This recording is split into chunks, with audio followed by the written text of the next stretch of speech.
Hello, hello, hello, hello. Oopsie. Welcome back. It is another day, another stream. And of course today we have another stream for animations. Yesterday we've done a full stream full of feedback, trying to, give everyone that submitted their art throughout last week, give everyone feedback. There were quite a lot of submissions, so we decided to do an entire stream just, about feedback. Today's a little bit different. Today we're going to actually make something. We're going to make two things. The first one is the 30-minute quick sketch, as always, and then the daily 30-minute quick sketch, and then we have the character animation. We've been working on that for, I would say, well, we started it a few months ago, but I think worked on it for like 2 streams. Then we paused it, and now at some point I want to get it done. So yeah, we're gonna continue working on it today. We finished almost all animations, so probably after maybe one more stream we'll be done with that, and then we can go into something, I guess, more fun, you could say. Of course, depending on what you like to do, animations might be fun, but of course if you do animations over and over and over again, throughout like a small animation, or like a small, I don't know, short film, you could say.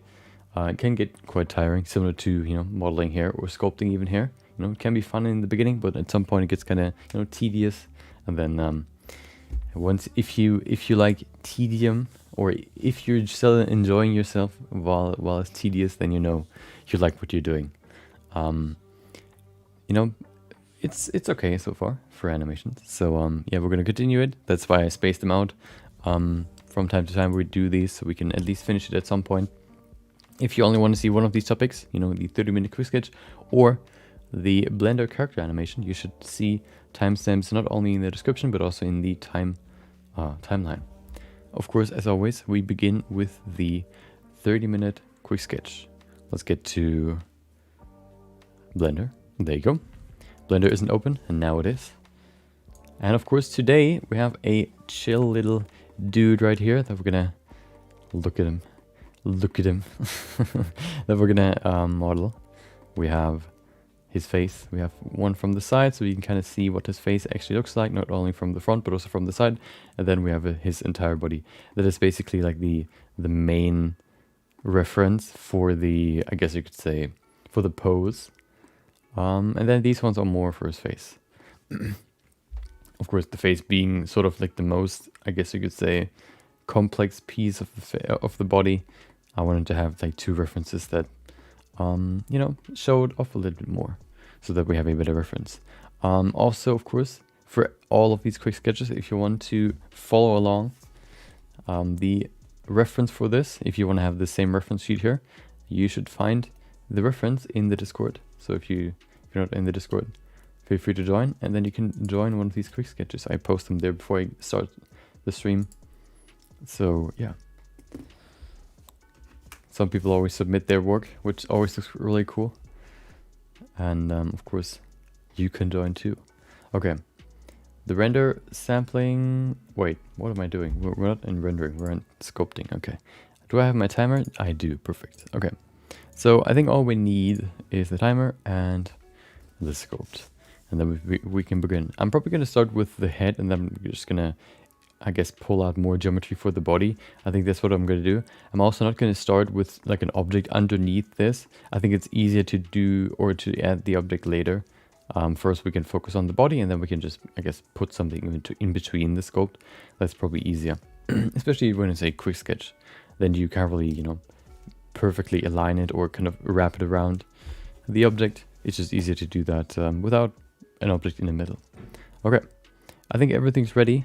30-minute quick sketch can begin in just a few seconds. Hold on. Okay, perfect. I would say let's begin the 30-minute quick sketch in 3, 2, 1, go. There you go. Okay, so let's begin with this small little head. We're gonna begin with the nose probably because that's the easiest one. Well, no, let's start with the head shape. So they have kind of like a I don't even know how to describe. Oh, okay, that's something I've never seen. They sort of have this. Oh wait, is the there you go. Okay, now it should work. The head shape is sort of like a diamond, you could say. Well, it's more like a, what do you call that thing? I don't know. Like a rotated cube or plane, you could say. Like this. There you go. And then we have ears in the back. We probably also need to pull this back. There you go. And now we have a raccoon head. Do you see it? Probably not. Me neither. Let's add some more detail. This music is too intense for me right now. There you go. Okay. Today's gonna be a more chill stream, you could say. You know, just animating and, you know, talking about random stuff probably. Because yesterday I got my second vaccine shot, which means I am a bit sore today. You know, it feels like, you know, some people have like these intense, you could say, outbreaks of, like, my mom, for example, had these pretty hefty, like a cold, basically. Me and my dad got it together yesterday, and we both basically only have like a, I guess, like, as if you, it feels like the beginning of, I guess, when you have like a cold, you feel a little bit warmer, but it feels more like you're just sore everywhere. You went to exercise and then you come home the next day, you're just completely gone because like you're sore on every part of your body. That's basically what it feels like. Not really super crazy. It's also, you know, nothing that kind of hinders you from doing anything, maybe, except for doing anything, maybe you could say, with high energy. But you know, but I can tell you, it is hard to when you're tired, it's hard to do stuff that you don't want to, you know, being at work and then having to do some annoying task. It is definitely way harder if you are tired to do that than if you just, you know, if you're, I guess, awake, or no, not awake, like not tired, you could say. That's definitely one thing that is for sure. Okay, we have the nose right here. The nose is also in a similar shape, a little bit rounder. There you go. Pull it further back. Okay. The mouth is underneath. The mouth kind of goes like this, I think. This looks kind of weird. I think the nose sort of aligns more with the rest of the mouth, like this. It's also probably too long and too thick. We need to pull it lower. That's better. We can see the profile shot really gives us an idea on how the face shape looks like from the side. That's why I always look for a side view and also for a front view. We also need to pull this further forward. There you go. Perfect. Look at him. He looks so sad. Maybe we can pull his eyes down a little bit. Okay.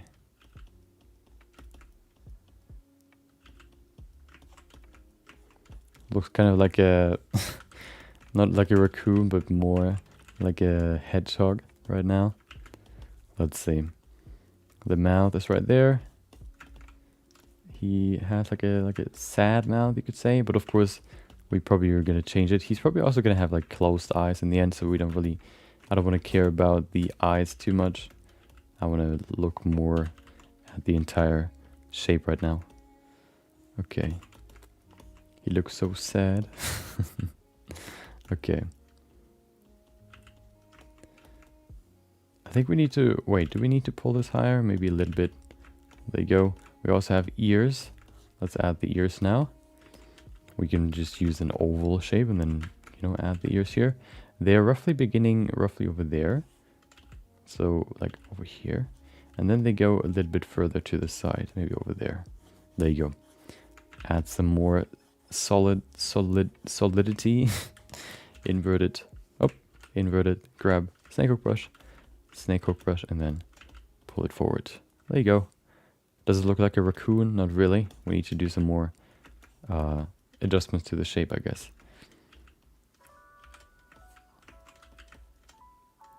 There you go.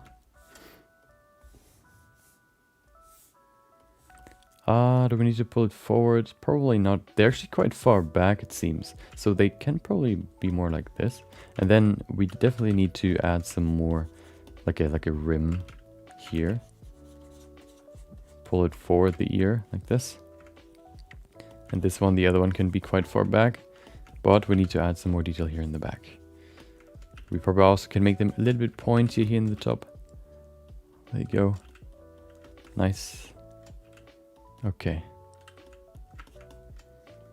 We need adaptive, front faces only, so we don't ruin the back side of this ear. And now we can go ahead and just remove this volume right here. We're going to increase the strength, just so it's easier. Perfect.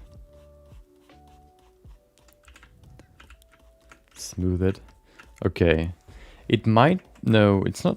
So I was thinking whether or not it's the pattern that they have that kind of, looks different, but it's overall probably just the shape of everything. I think the nose is smaller.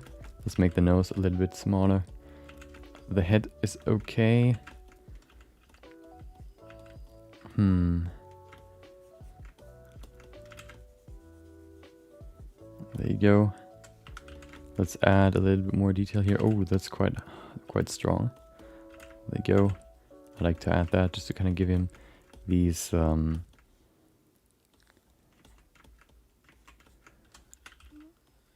cheekbones. Okay, I think it's too high. We need to probably, well, we can probably pull it from here. Welcome back, Lego robot.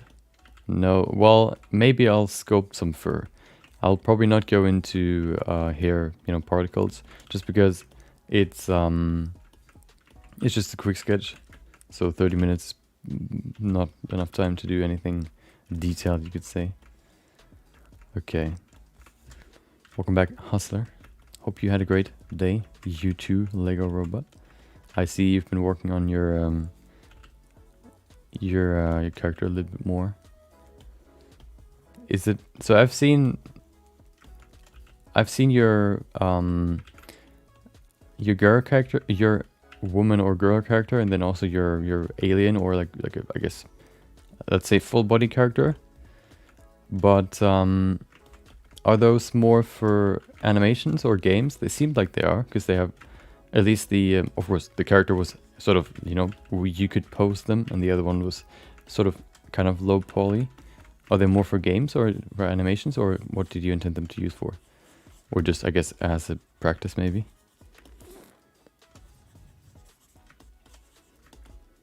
There you go. We probably need some more. This is quite a chonker. He needs some more, some more mass. Okay, let's pull out the entire body. He's a warforged from D&D. Oh, okay. Ah, okay. I've never played D&D, so I have no idea what characters there are. Okay, they always, like, raccoons always seem like they look like they have some sort of onesie on, and then they have, like, their feet and hands sticking out at, like, small holes. Okay.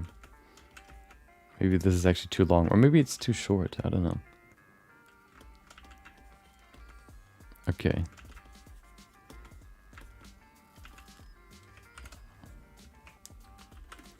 Another song that I never heard. That's rare. What is that from? Who was that from? Wait, that's the wrong button. Wait, where am I? I don't even see it. Oh, there it is. Oh, okay. Okay, we don't have time to lose here. Yeah, okay, yeah, usable as a game character. Yeah, that's what I imagined. Yeah, I like to do those as well. The projects to see how far you can, push something. I like to I guess, call those like benchmark projects, just to kind of, you know, see how far you can, or how far your limits reach when it comes to modeling or sculpting or everything together, whatever you want to achieve. Why is it, oh no, why is it so sturdy? Oh, now it's better. Okay, let's give him his body. We definitely need some more mass at the bottom. He's wrapped around the bar.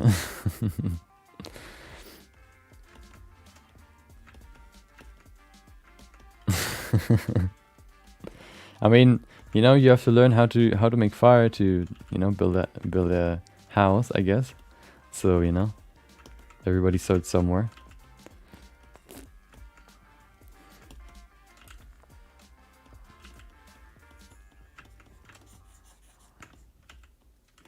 Okay, this looks like a toy.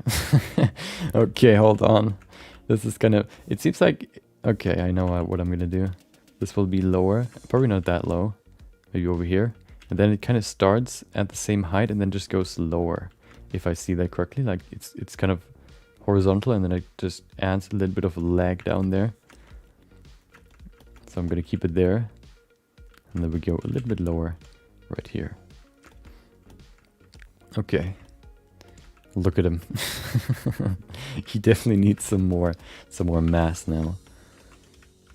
Okay, let's see. So a good thing is we have a front view as well. So we can probably start by adding some shoulders here. I guess some very rudimentary shoulders. Like this, not really something crazy. Of course they have quite a lot of fat, I guess. But, you know, you can still see some shapes. Okay, maybe even down here a little bit. There you go. Yeah, exactly. If you try to sculpt a cat or just like a bird without feathers, it's so much less than what you would expect. Good thing is you can still use the same sort of anatomy for animals that you can use for humans. So that's one thing that you need to care less about. Okay, we need way more here. Let's add some more volume. It also, is it too, oh, hold on. Can we fix that? We can probably just go back. Probably the best way to do it. Oh, there you go. We need front faces only. There you go.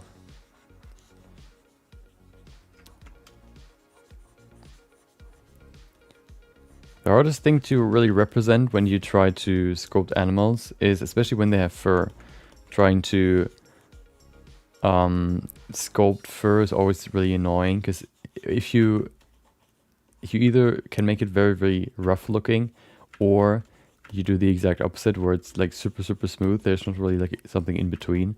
And then I guess the best way to really, you know, show that it's fur is just by trying to, I guess you could say, like pull out small strings to kind of suggest that they're like small hairs coming out of the entire body of hair. But it always looks kind of weird. Okay, we have 60 minutes left. Perfect. We need some more leg volume here. The butt is looking quite thin here. Yeah, fur is always annoying. Hair, I only really use, or I only really sculpt hair, either if it's supposed to be quick, or if it's,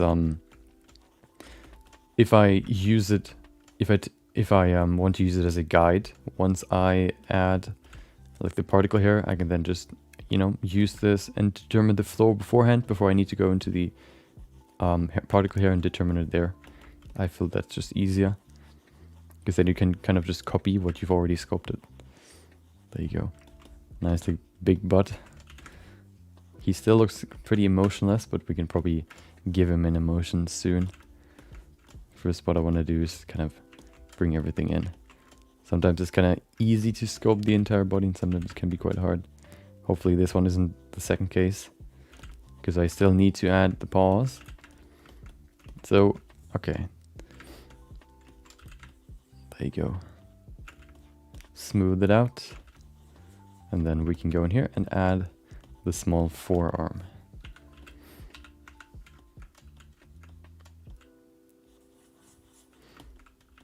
Exactly.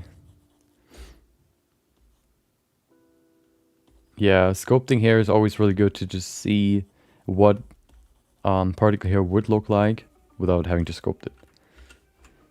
Okay, so we need an elbow first, which would probably be somewhere over here, like this. And then we need to make another selection here and create the forehead. I mean the forearm. Small little arm here. Exactly, he's just a he's just a fuzzy sack of meat. There you go. And fat. And we have the paw sort of, oh, wrong. There you go. And then we have the paws pointing down. Like the, oh, their arms are actually quite long. Looking from the side or from the front. It doesn't seem like that, but it's probably long enough. Now we just need the little paws right there. There you go. Okay. There you go. Little forearm. I actually thought about making a 3D model of basically the human anatomy. What is it? Maybe even the skeleton, and then on top of that adding the muscles. Basically creating an écorché, I think it's called, where you can, you know, go into the blend file or whatever it's going to be, and you can look at every single bone where it connects, and you can remove all the others that are still, you know, on top of the one that you're trying to look at. That could probably be very helpful, and also maybe interesting to look at on stream, because we not only try to locate the bone, but we would also, you know, sculpt it in, or, you know, model it in ourselves. This way we learn a little bit more about it. And as we discussed yesterday, knowing where a bone connects to or is attached to is very important in knowing how the volumes or the muscles of a character change when they do poses. And then at the end we have a nice écorché that I can provide as a download to you know, look at. Seems like, okay, we definitely need more volume here. He looks too flat.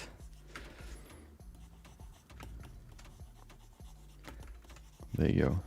Probably the bones would probably take the longest, or at least, you know, it's hard to really create the bones very easily because they have such weird shapes. But I think you can, I guess, begin with just cubes and then, you know, sculpt them and improve them over time. Maybe even simplify them a bit, because usually you don't really need to know how many ribs there actually are in the body. At least I never needed to know that. Maybe you, dude. Okay.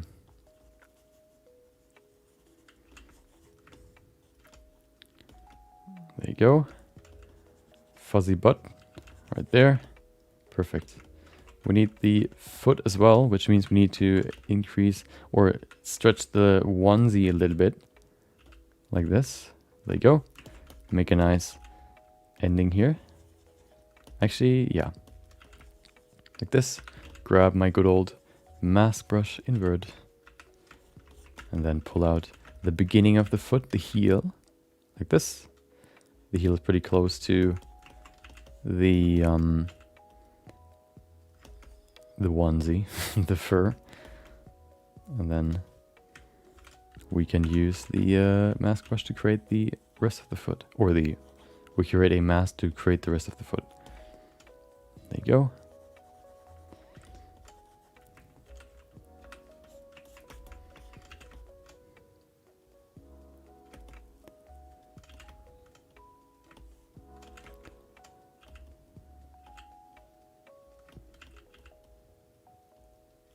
That long enough? I don't know. I think it needs to be longer. Pull it on, pull it down. We need more. There you go. That should be good enough. Smooth it. Okay.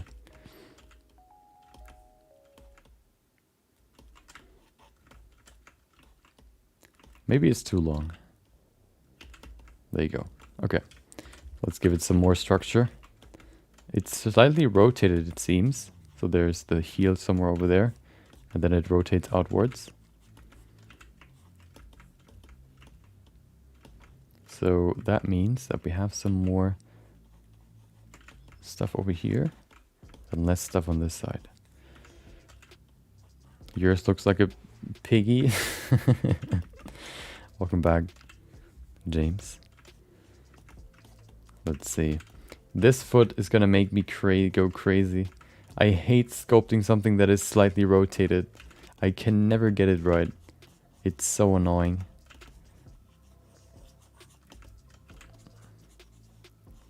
Well, that's okay, I guess.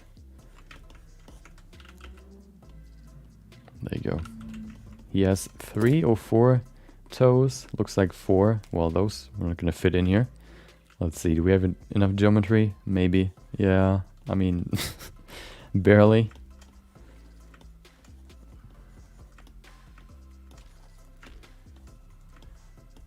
Perfect.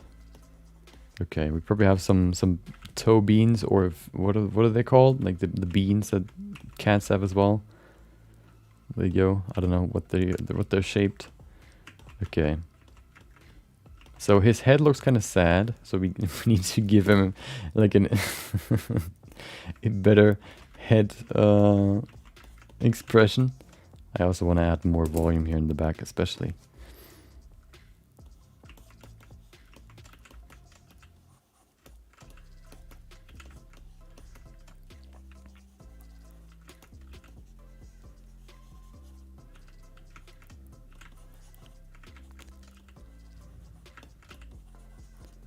There you go.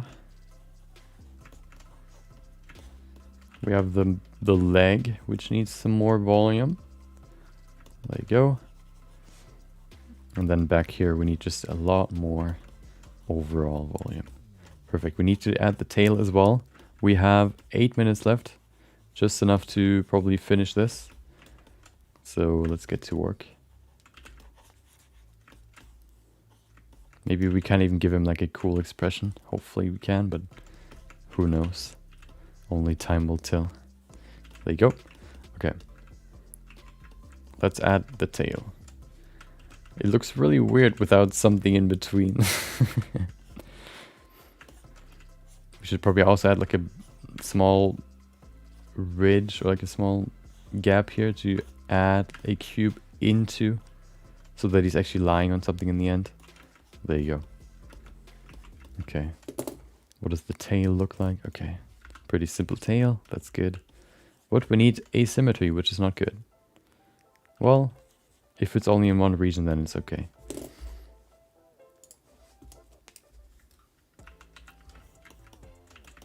Oh, invert. There you go. And then to the side.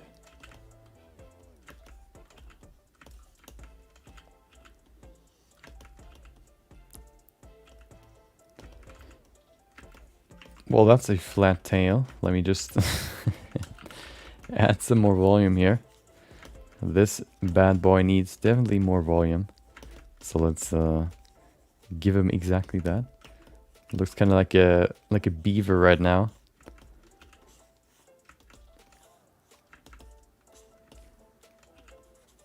Like a rat's tail, especially because it's so fuzzy. I mean, not so fuzzy. We couldn't really add any fur just yet, but you know. Wait, I have an idea. Hold on. I actually, now that you said inflate brush, is that this one? Yeah. So I thought about something else. Hold on. I need to select all this. This should probably do it way easier. There you go. Give me everything. Okay, and then we don't need to select the bud. There you go. What we can do now is we can use the good old modifier, or whatever you want to call it, brush, which applies a modifier to, well, or let's say a function to the entire, I guess, sculpt. So if we only select this, we can now go to whatever it's called. What is it called actually? It is called the mesh filter. Inflate, perfect. And then, ooh, perfect. Looks kind of scuffed, but I think if we smooth it and maybe add some more detail here, I mean more resolution, we can kind of alleviate this weird inflated look. Perfect.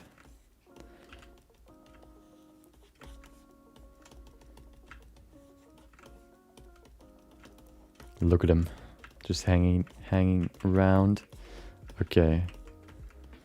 I think I want to add some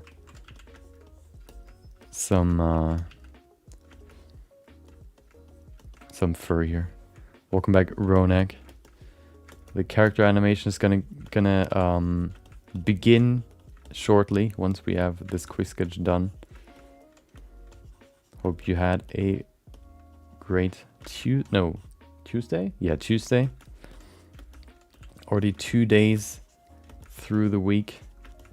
Only 3 more.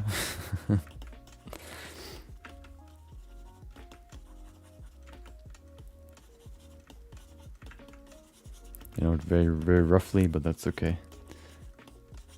We could maybe even go in with the, what is it called?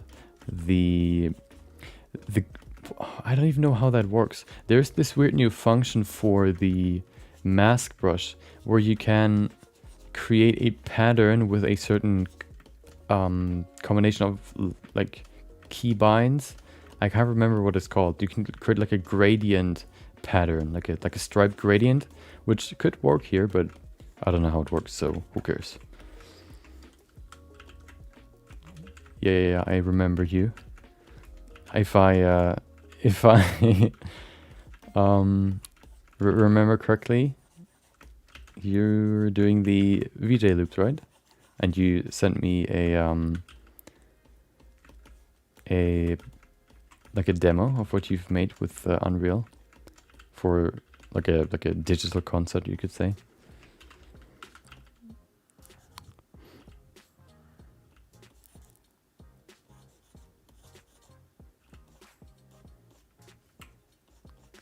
Perfect.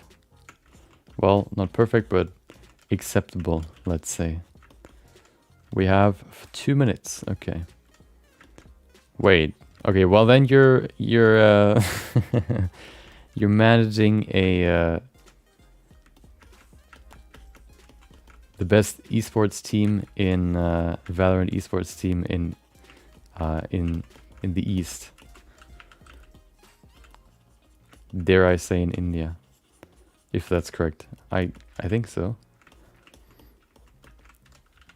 I have 2 people that have quite a similar name, so it's kind of hard to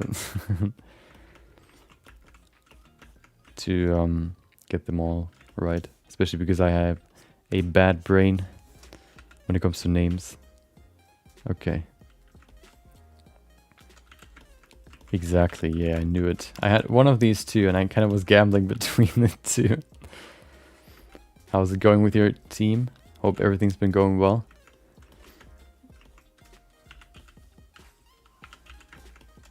Maybe you've already played in some tournaments, I would guess, you know. Scrims don't really, you know, can't really get you any money or anything. Except for, I guess, practice, you could say. Okay, 1 minute 20. Let's see, can we give him a, like his, let's see, we can probably make his eyes, close his eyes. That's probably the best way we can kind of give him like an expression. There you go. Wait, oh, we removed some asymmetry, right? That's annoying. Okay. There you go.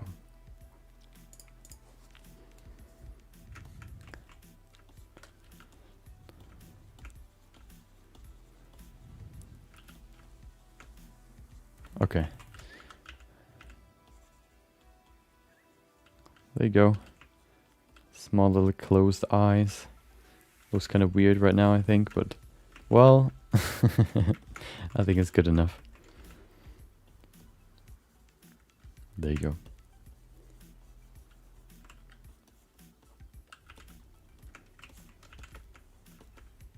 We could rotate his head as well, but I think we don't have enough time. 14 seconds, nope. Well, these ears look kind of weird. Let's maybe add some more volume to them. There you go.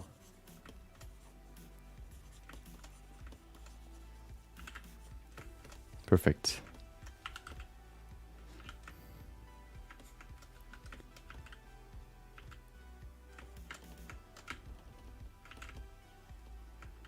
Okay. Oh.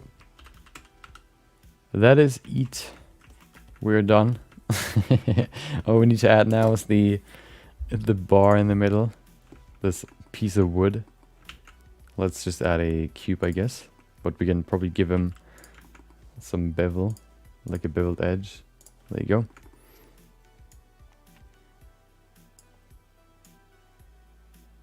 Maybe 2 segments should be enough. Okay, perfect.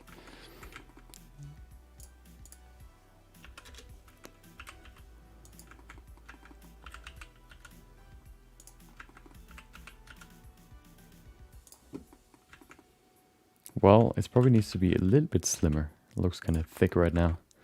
That's better. Now it doesn't look like he's just flying in, in nothingness. He's actually lying on something. Okay. He's kind of clipping through, but, you know, we're going to pretend this is because the fur is kind of wrapping around it. Okay. Nobody sees that anyway. Perfect. Okay. We've never saved it before, so let's do that now so we don't lose it now, once that we're done. Quick sketch day 184. Yeah. Perfect. Okay. Let's make a quick render. He's actually quite big compared to the camera. Probably because I pulled out his entire body. He still probably needs some more some more fat. He looks too lean. We can probably pull them more into the middle as well. There you go.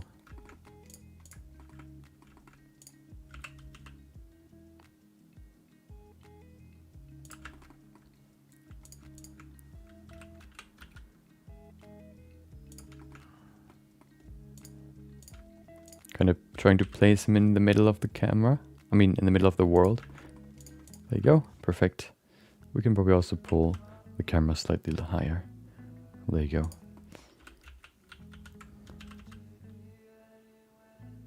Perfect. Okay. We don't need this light. We need another light. Well, I don't know if this is actually too big for the lighting scene. We'll see. Okay, let's see. We don't need you anymore, timer. Why are you still here? Perfect. There you go. No, it still works. Okay. Maybe we can make him a little bit smaller. Wait. There you go.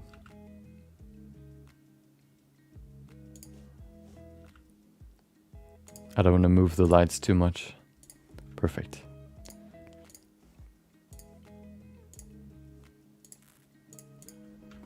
Okay.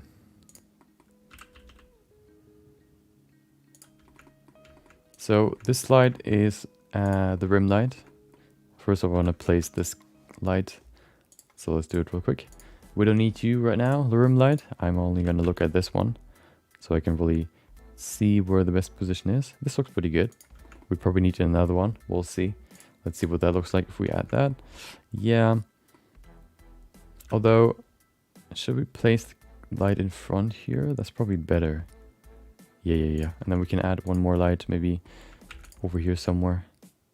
Or in the front. Just to kind of alleviate the shadows, make them a little bit brighter, not too bright. There you go. Does this... Well, what about 100?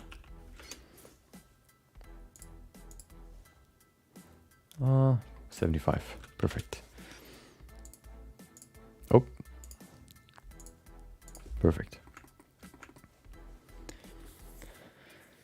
It looks kind of like a dog, not really like a like a raccoon.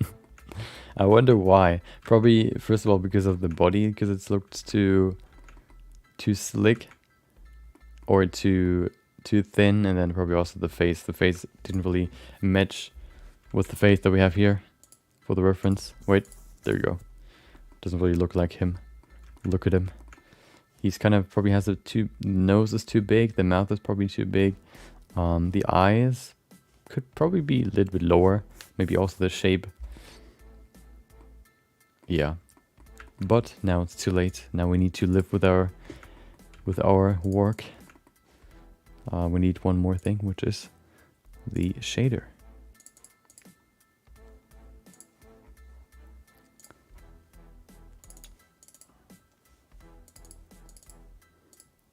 There you go.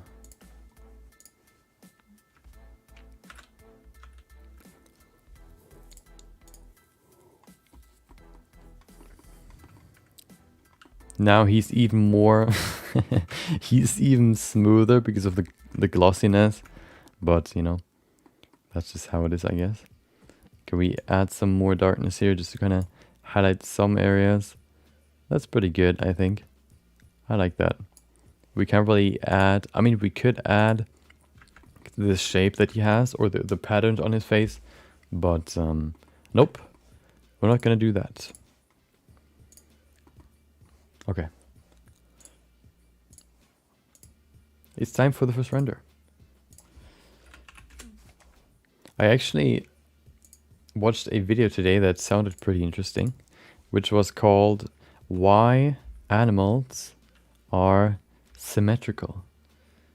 My first thought was, well, are they saying that animals are symmetrical but humans are not? Because, you know, humans have small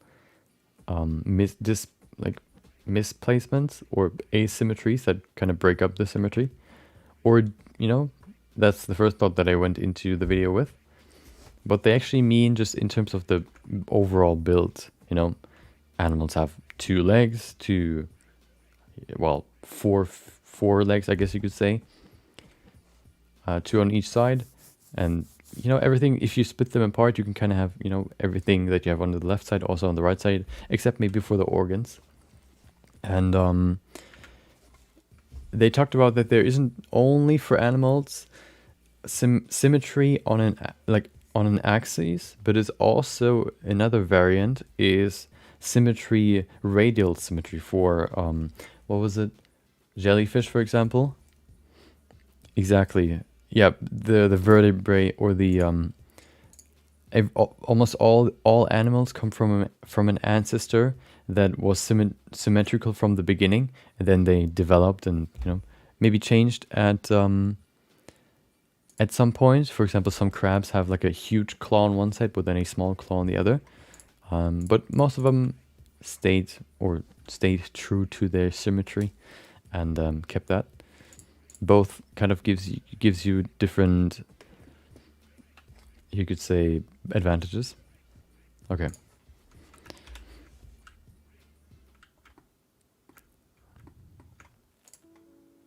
Exactly. God just got bored creating all these animals.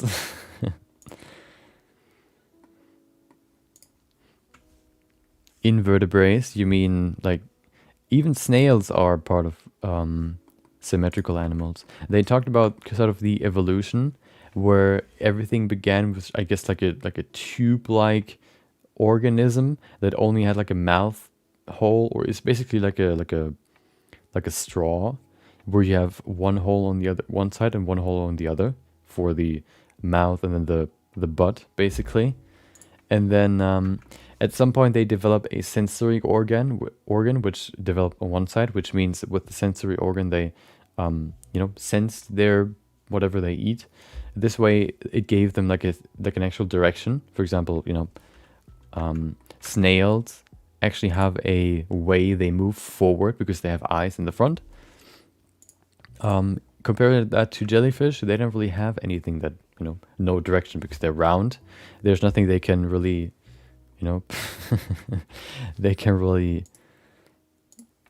there's no direction for them. So they basically just drift in the ocean and just hope for something to hit them, I guess. I don't even know what they eat.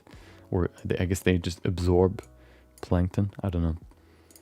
But yeah. So you have the one that is basically... and then you have organisms that are not symmetrical at all. Like sponges or corals. They just basically are like cells built randomly, or some part of the sponge might be more developed because they get more nutrients than the other one, so you have this inherent asymmetry there.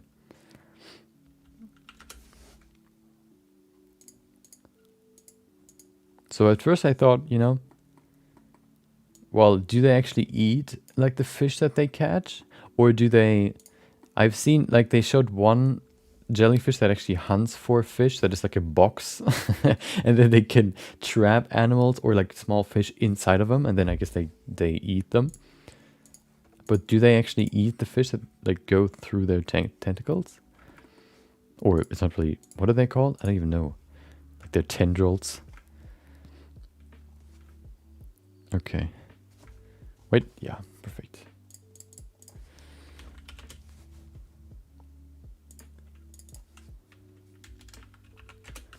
Perfect. Save it.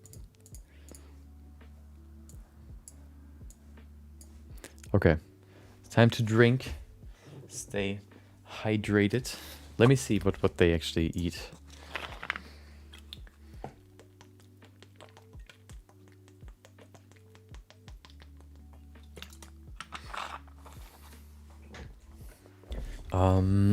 Jellyfish.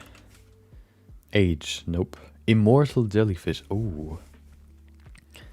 Jellyfish food. Well, I don't want to see what you can make jellyfish into. I want to see what they eat. Jellyfish food chain. Tech vet. What is that? A technical veterinarian? Like the flytrap plant. I think it just gets turned into a paste and absorbed. Yeah, maybe. So, what do we have here?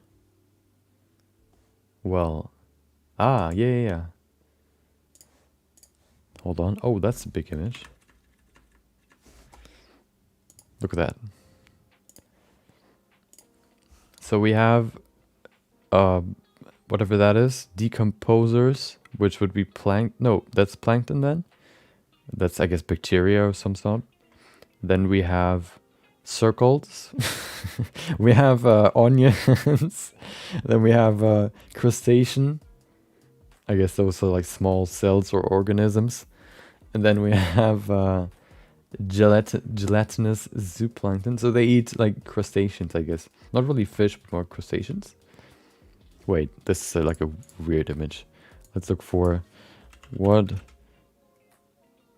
do jellyfish eat? What do they eat? This looks crazy.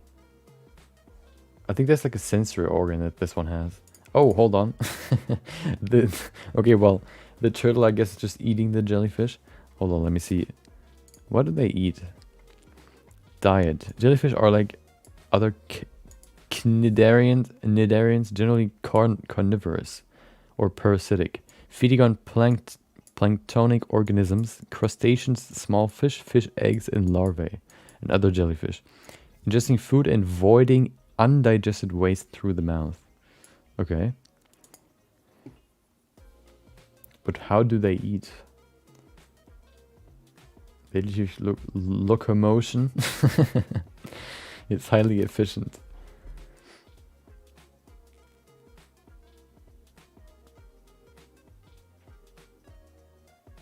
Okay. So I guess they create a vortex that pulls stuff into them, and then they decompose it and then just excrete it through their mouth. That's interesting.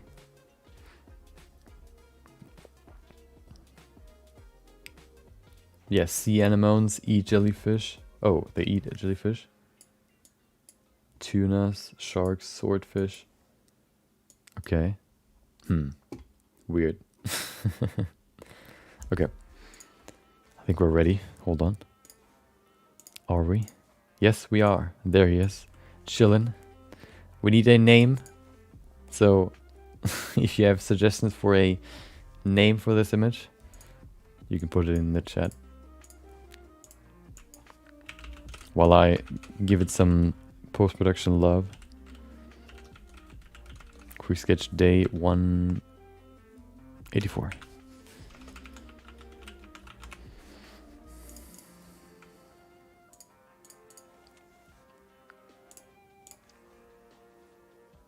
Where are you? There you go. Okay. Successful scavenge. Okay. You mean he went scavenging and then he was successful? Oh, yeah. The same as we always do. Contrast. Selective color correction. That should be all we need.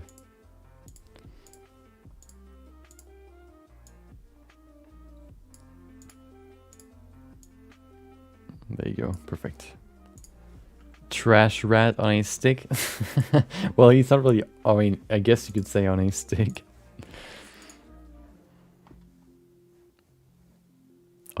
What do we need? Yeah, the texture. After dinner nap. Okay. Maybe something more abstract. Hold on. There you go. There you go, perfect.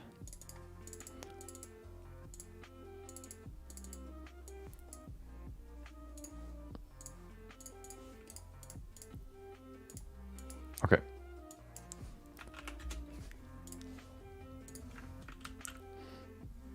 Something like dreaming, maybe? I don't know. Food dream? No. Melting Marv? Marv? Is that supposed to be his name?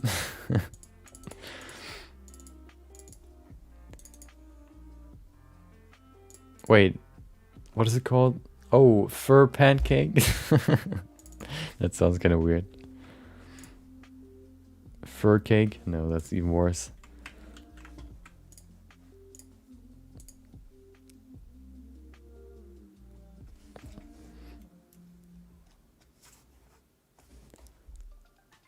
We don't need you anymore. Let's go back. Wait, oh my god. Why do I always forget to switch to Photoshop? Okay, so we're gonna go through it again. We have contrast, you know, just adding some more contrast. We add some more detailed contrast using selective color correction, just increasing the whites and then decreasing the gray tones, and then we add the texture. That's all we need to do. Okay. Wait, I removed... No, I didn't. Okay, let's get back to looking up. Okay. Wait, what is...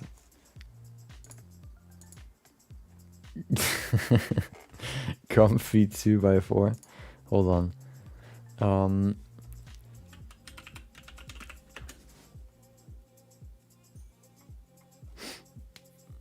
Tasty daydream. Tasty daydream. Hold on. Let me open up the animation. Wait, it's not even in here anymore because it's been so long. Sweet grapes.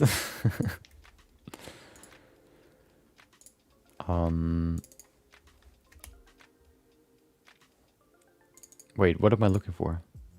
Oh, the animation. Where even is it? I think it's in like month 5. Yeah, there it is.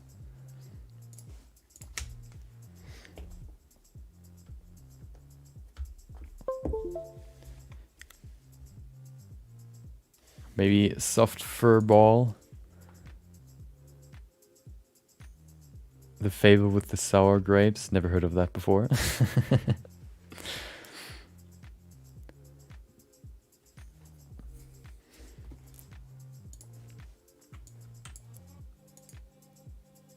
The bodice blow. it's sensing that it's supposed to be naked. Or it's seeing it as naked, probably.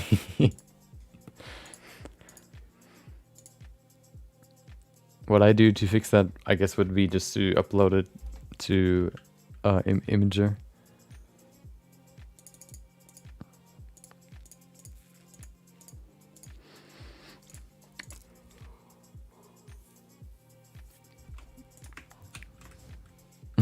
There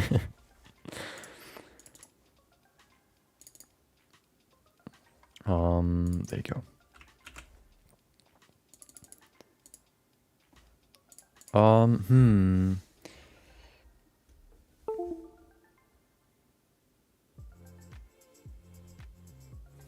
I don't know.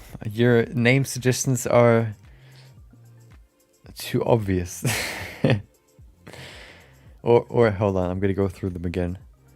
After dinner nap, successful scavenge, trash rat on a stick.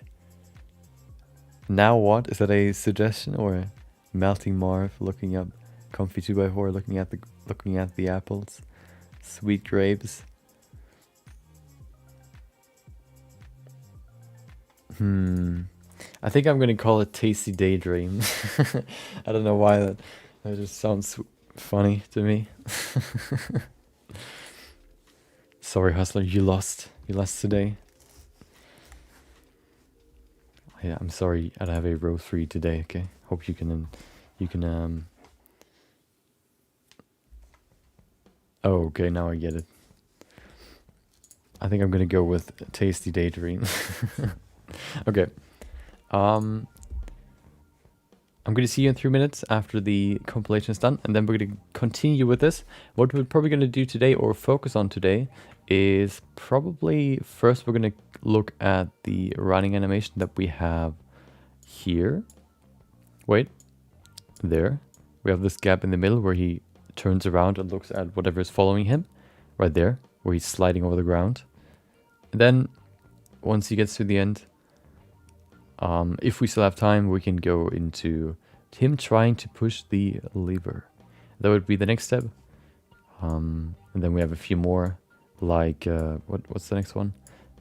I guess, grappling onto the ladder and, climbing it. And then we have, at the end, a few more, like jumping down, running, and all that stuff. Greek statues? Wait, who uploaded Greek statues?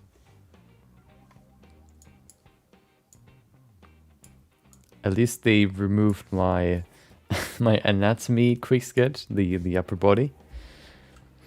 I wonder why I wonder how it really works. If they look at color, probably color and also like the shape, skin color and shape. Okay, yep. I'm gonna see you in 3 minutes, and then we're gonna begin the animation. At some point I want to get this done, so we're gonna do these streams, once in a while, because at some point, as I said before, I want to get this done. So, yep, 3 minutes, and then we're gonna continue with this. Have fun.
There you go.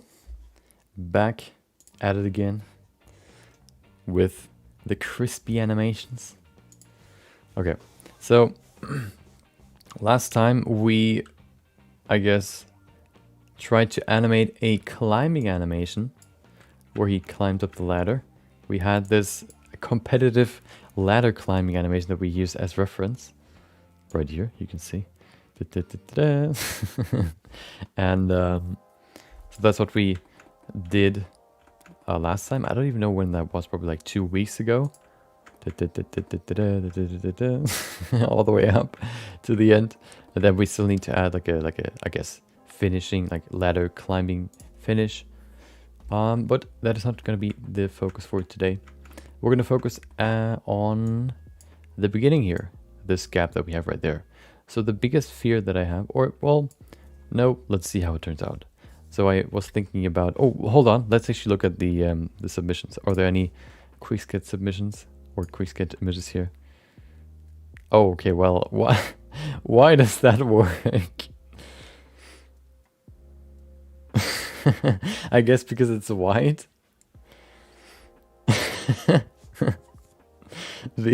Your raccoon is too nude, sorry. It doesn't work.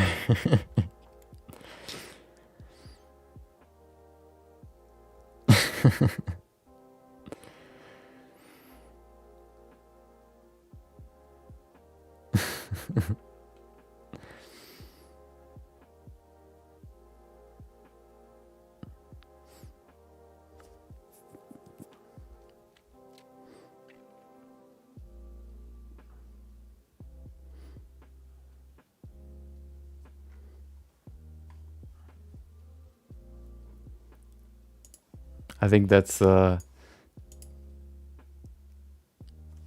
on. I think that's enough arguing in the Discord, okay? Hold on, I'm gonna write something real quick.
Hold on.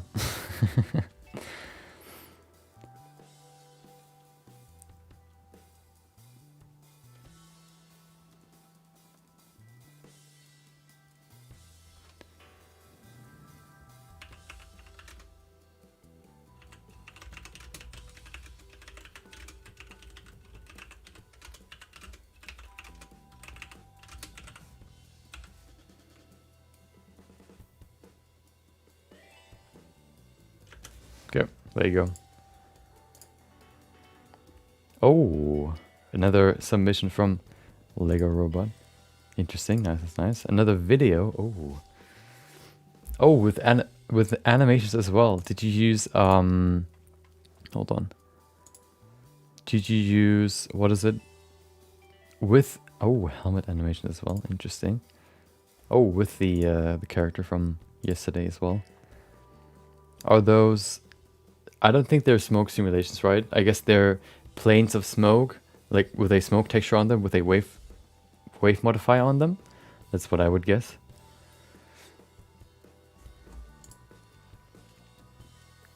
I like it, I like it.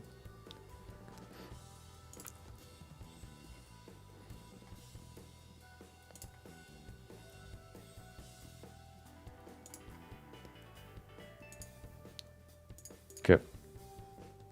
Let's continue with the animation.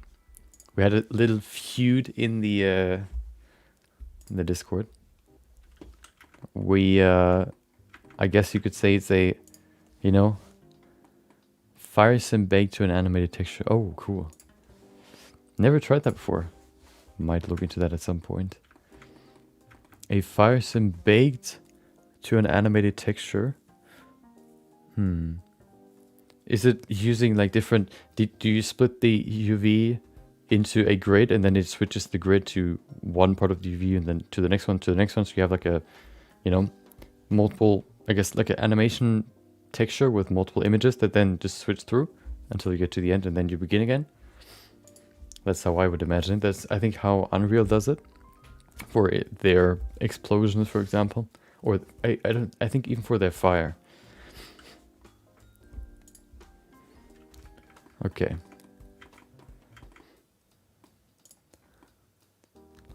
Yeah. So today we're gonna go and look at the... Wait, why can't I select anything? Ah, okay. Oh, okay, that's how we do it, okay. I can't select anything. Is everything deselected? No. Oh, I'm in pose mode. There you go. Okay. Okay. Yeah, I think I've used a texture before as an animated texture, but I can't remember if I actually did. I don't know. If so, it was quite a long time ago. Okay.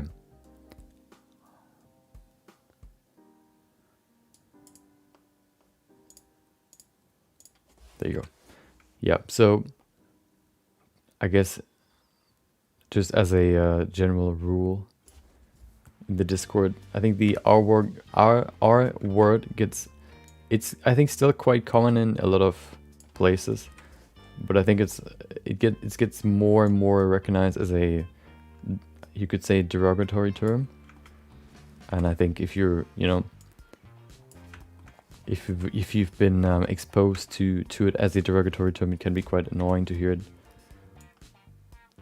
So you know, some people don't really think about it as a bad term, and some people do. And I think just to kind of avoid any unnecessary discussions, we can just keep it at... It is on the list. Exactly, raccoon. Raccoon and rocket. Hold on. So yeah, can you can you post your can you post, or did you manage to post your raccoon? I think that's not so. The point didn't work.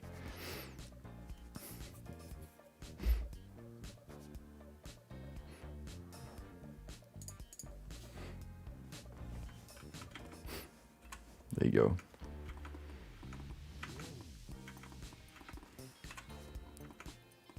James seems not to be happy about it being being a banned word.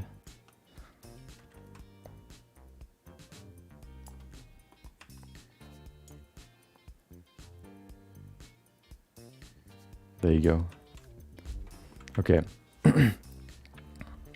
Let's see.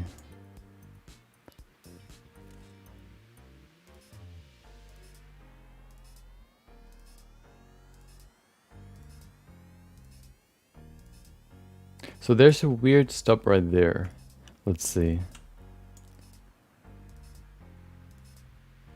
Does it stop? I don't really know if it stops. Let's see.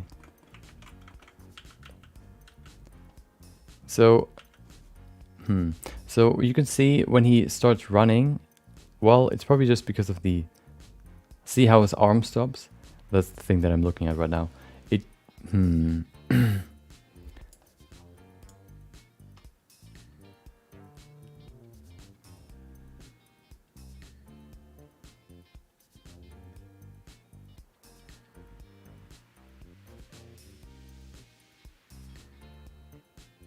See how he at some point just stops the arm? So it is probably because of some sort of Maybe we forgot to add a keyframe. It seems like that's the case. Because he just, you know... It's either that we try or we forgot to shift part of the arm. Let's see if that's the case. So we can see the keyframes are right there. Is that the pause? No, it's not. It's further forward, right? No, it's right here. Right there. It doesn't do anything. And then it continues. I think it's being recognized more and more about, I mean, more and more as a bad term. That's why people say it less and less, especially on Twitch and YouTube and all that stuff. So I think it's gonna be more and more like that. I don't really know if that's, you know, you could call that a slippery slope, but you know, if you leave a group because you think somebody gets offended by a word, I would maybe call that person rather offended than the person that asked for the word not to be used. So I don't really think the problem was on asking about it. Yeah.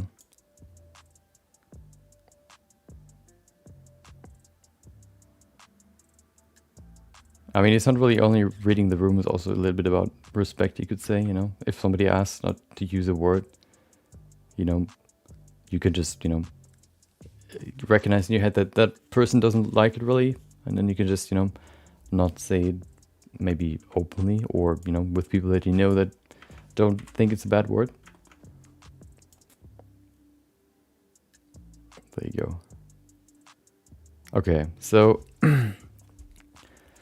let's see. So we have the problem here that where does that's the slowdown, right? Those are the, no, hold on.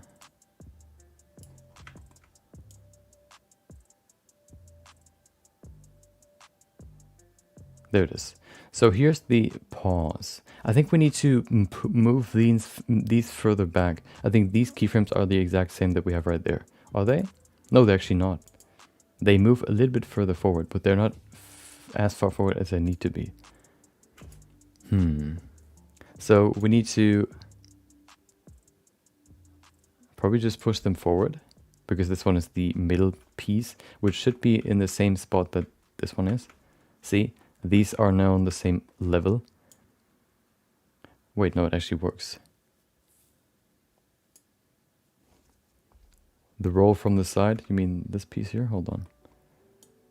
There you go. Hold on, let me play it in full. It's a little bit slow. It's not fully, you know, in motion. But I think it still works. Hold on, let me remove the pose mode. There you go. Yeah, it's a little bit slow here. We could probably speed that up, but maybe later. I want to get through the animation first, and then maybe we can look at the pacing a little bit afterwards. Although, maybe we'll just keep it like that. You know, it's just supposed to be a sort of rough animation. And then... What do you mean? He should lean further forward coming out of it. So we actually, hold on, I had a reference for the roll, which we've used. Let me see if I can find it. I think for the reference, they actually stand up quite quickly. It could be that he leans a little bit further forward. Let's see. So we're here, Blender Cloud. Is it this one? Nope. Is it? Nope. Oh, we're in the wrong folder, of course. There you go, it's in 5. So the reference that we have was somebody tripping in a baseball game. Hold on. There you go. So it's this one here. And then he trips, rolls. His roll is a little bit different. Yeah, you could probably say he falls forward a little bit more than... I mean, he leans forward more. He also rolls sideways rather than ours kind of rolls forward. So yeah, we could probably make him lean forward a little bit more to kind of give him some more weight. I think the biggest problem right now is the fact that he doesn't really... This is the slowest part, I think, which could probably be a little bit faster. Although he speeds up quite quickly in the end there, which is probably better if he would kind of slow down here and then kind of speed up right there again. Yeah, see how it's kind of, he speeds up too fast. He doesn't really have time to actually, you know, gain momentum. Yeah, and then he would probably lean forward here as well. Let's see if we have some keyframe for the upper body. If we can just lean it forward a little bit like that. Oh, actually we need to probably lean it even further forward. Let's see. Let's see. Wait, there you go.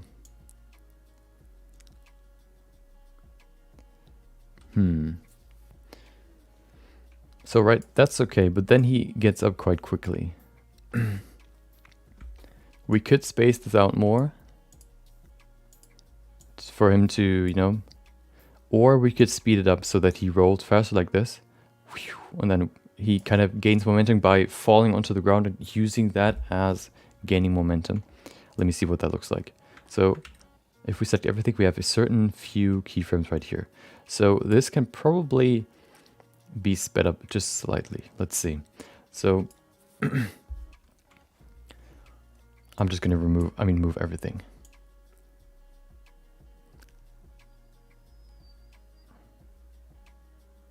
So if we speed this up by a little bit, maybe we move these. Are they all 4 steps? No, 2 steps. Okay.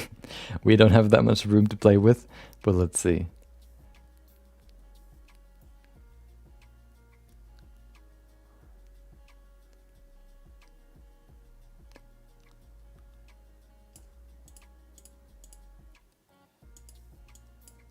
Oh, we could also space these out a little bit. So where does he actually gain momentum? Right there.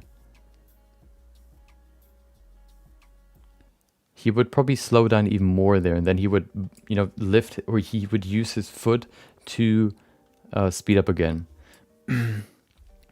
So which would mean we could probably just pull these out by 1 frame. Let's see if that works. This way we... Wait, where is his? There it is.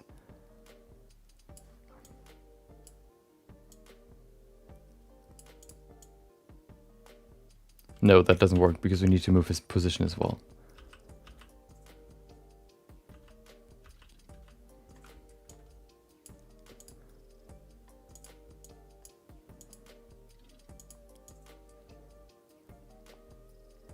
I wonder what happens if we just put these closer together, what that looks like.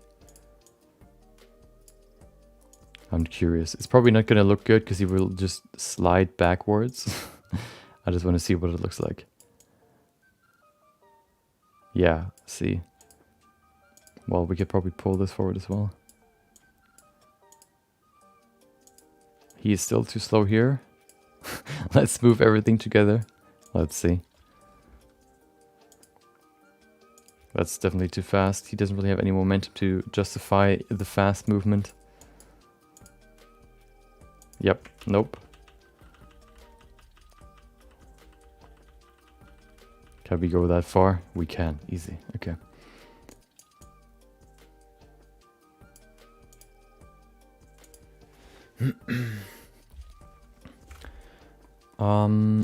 Let's see.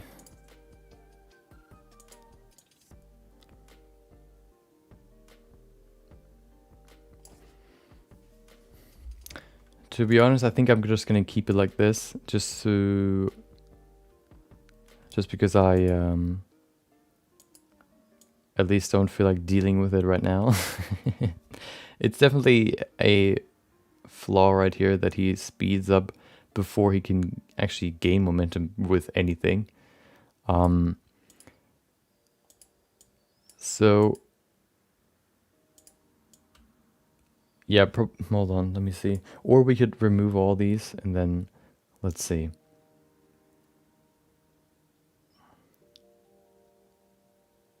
Yeah, this is just too fast. So we could probably kind of fix it right here, right there.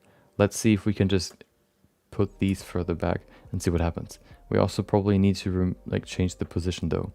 What if we just put these two mocap? Yeah, I mean, I don't have a good camera for that. Or probably, but you know, I wanted to do this with hand animations just to kind of, you know, get through it.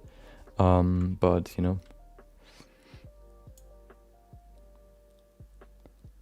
I don't know if that's... what? No, yeah, I just wanted to do this by hand. I actually, yeah, maybe we'll at some point do something with mocap as well.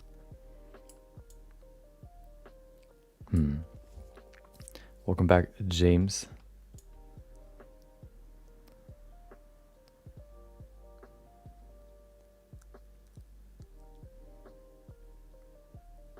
So yeah, we're probably gonna change this.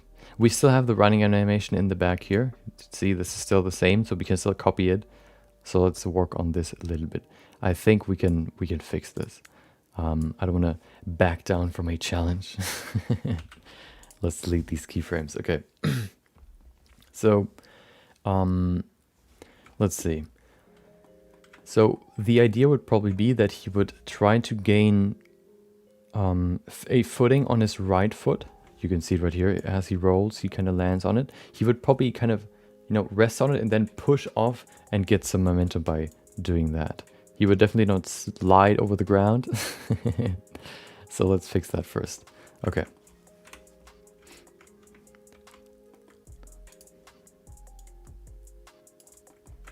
There you go.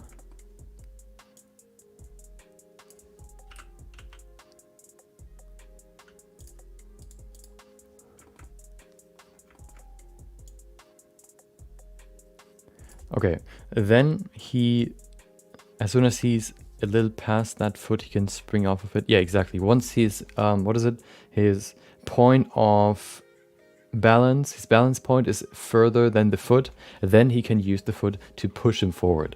So the next step would be, first of all, I'm going to create maybe one more frame where his foot is actually staying in the same spot. And then probably in this frame, because his body moved forward as well, he can then use this foot to jump off. I wonder why he's deeper than he is supposed to. Why are you in the floor?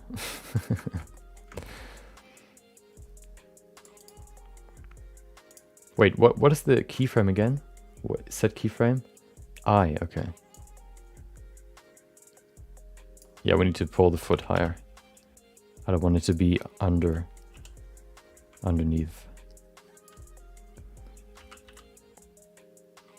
There you go.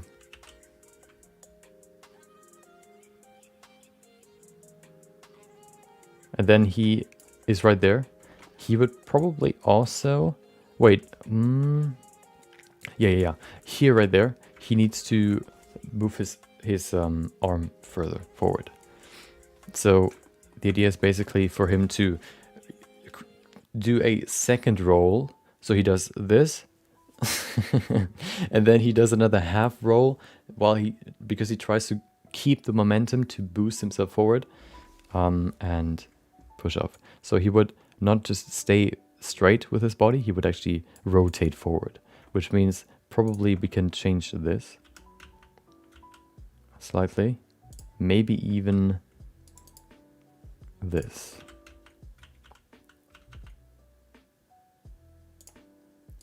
Just very slightly. See how he still moves forward. He doesn't need to go all the way forward probably, but at least a little bit. He can straighten up once he tries to lift himself off with the foot. Okay. The arms, of course, are a mess, but that's okay. I think this one also needs to be a little bit further forward. Let's actually... let's begin with the lift off animation now.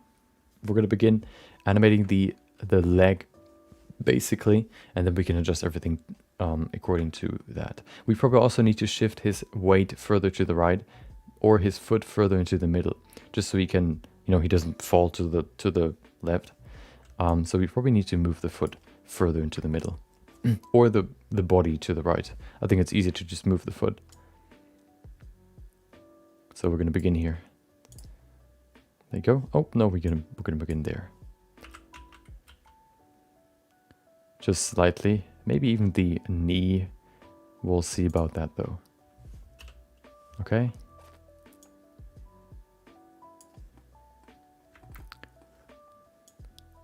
Yep, that's the problem. We can, I guess, just copy the X location. There you go.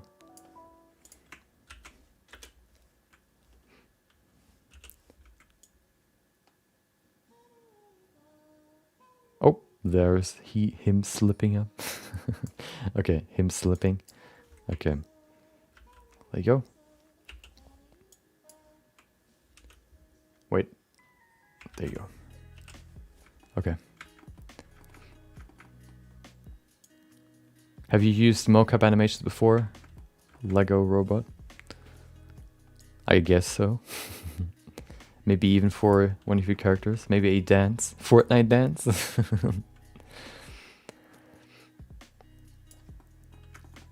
Okay. I think the problem right now is that he is too low on the ground. This is not really a natural position he is in. I think he would already begin lifting himself up once he kind of touches the ground. Probably over here. No, over there. So he would probably already begin lifting himself up right here. Yeah. Yeah, character animations can be quite complex, especially if you want to make them realistic, you know? Like, creating a roll animation, I find, is quite complicated. And, you know, the more stuff you need to control, the more can go wrong, or the more time it requires to do that. Dude, there was a crazy episode of, what was it? CG Artist React, I think it was called, from Corridor, where they reacted to a movie scene. I think it was from Lord of the Rings, like a war scene with people on horses and like fighting, and then people falling off of horses dying and getting shot and all that stuff, and falling to the ground, and all of that was hand animated.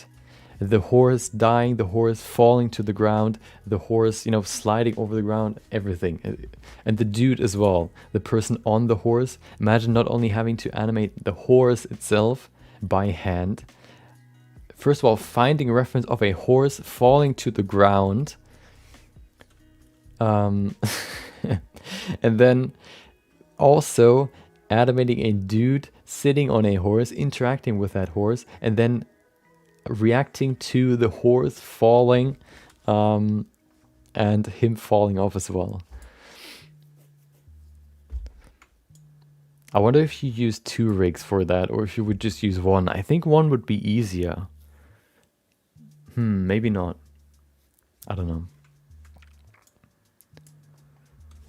Yeah. Probably took like ages to finish that. I don't want to see the keyframes in that animation. Probably like every frame. Good thing is, you know, it was so crazy. It was so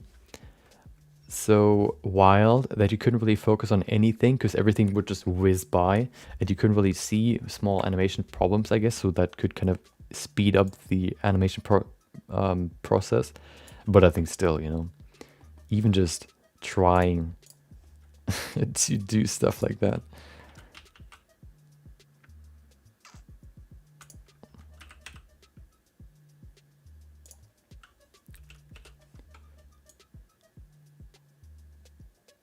I think that's way better. We still have a weird pose right here. Let's see. Probably also because of the hands. The hands are like the thing that is lacking right now. And then the other foot. We probably also need to stabilize the leg by just moving the knee forward, like into the middle. Although, it might be okay over there. Yeah.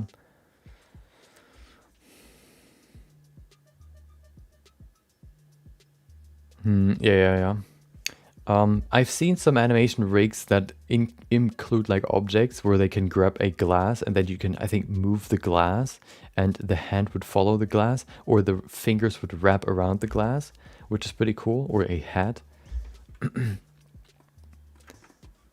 I don't even know how you do that. I guess a different kind of IK, but with a separate removed object from, well, Yeah, it shouldn't be that hard actually, because you would apply an IK modifier to the glass, separate the bone from the rest of the arm.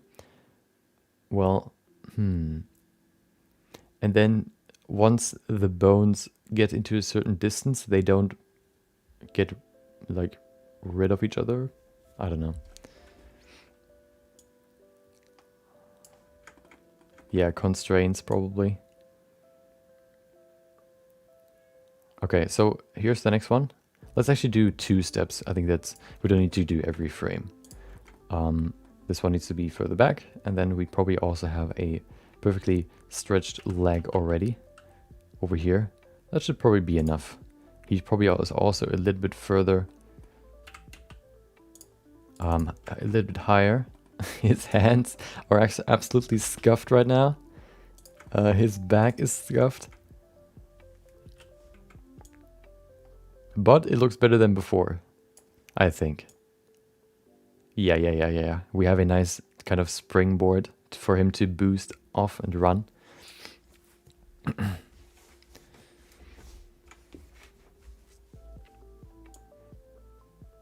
What constraint would you use? Hold on. Do you use bone constraints? I'm just curious real quick. Wasting time. I want to get this animation done, and then here I'm talking about animations and how they could work.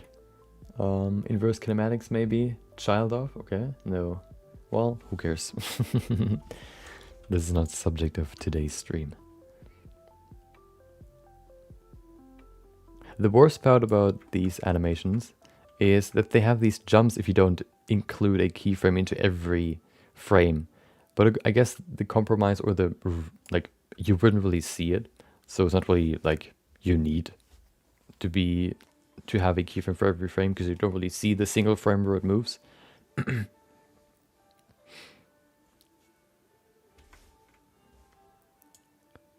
The armature constraint, okay.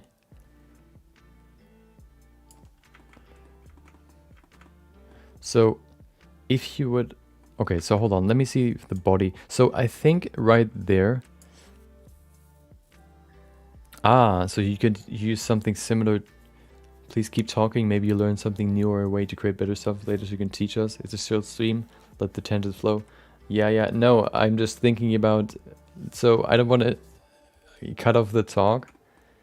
I want to actually, you know, get something done today.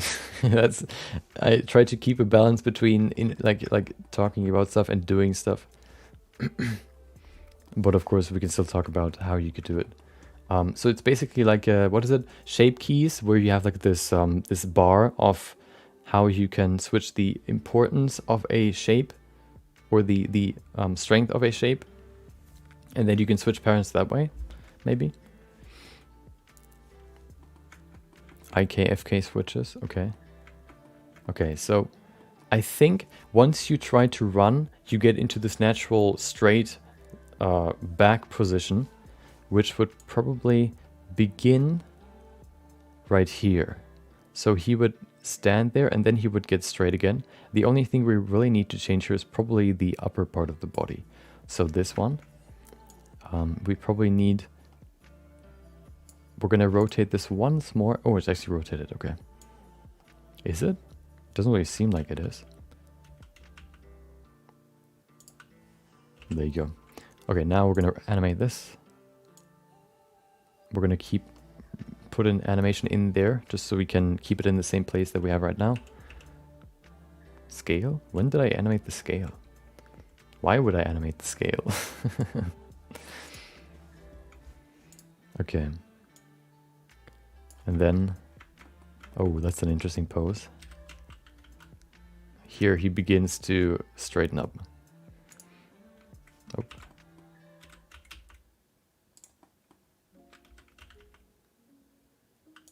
We probably also need to include some upper body rotations later. How sprinters start their runs. Yeah. I was looking at the tumbling, or the roll. What was it? The somersault. But yeah, let's see if we can kind of make it look okay by just doing it. And if we still need to look stuff up, then we can do that as well. We have some sliding here, but I think that's not really that noticeable. Okay, whoop. And then you can see how his upper body straightens up later. Oh, or it just rotates entirely, like by 360 degrees. That's the worst part about making a somersault animation, just because if you rotate, the parts of the body that basically did the roll have a 360 degree rotation, which means yeah, the foot also rolls.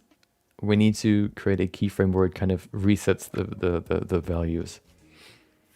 Yeah. Look at that. Ooh. We can do the same. I mean, it happens with the upper body as well, as you can see. Ooh. Okay. So I think that's okay now.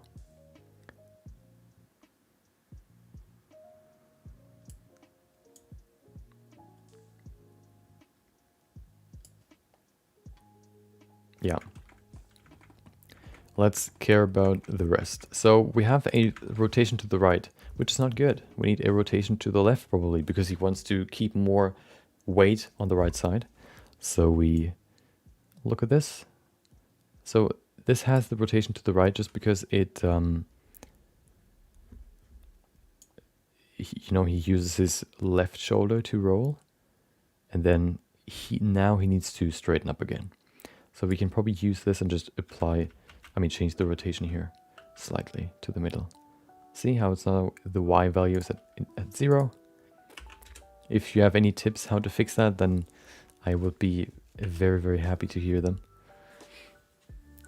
If he only does it once, you could probably use an empty to store the rotation. You could do that, yeah. Yeah, you could just parent it to an empty, and then you could let the empty do the animation. That could work. I think the best way to do it now would just be you could also just rotate the platform, because the platform, well, no, that wouldn't work. Well, no, it does, because the running animation isn't stored in the platform itself or in the entire armature, but it's actually stored in the different objects. That's why only some objects rotate. But yeah, we're just gonna create a reset keyframe.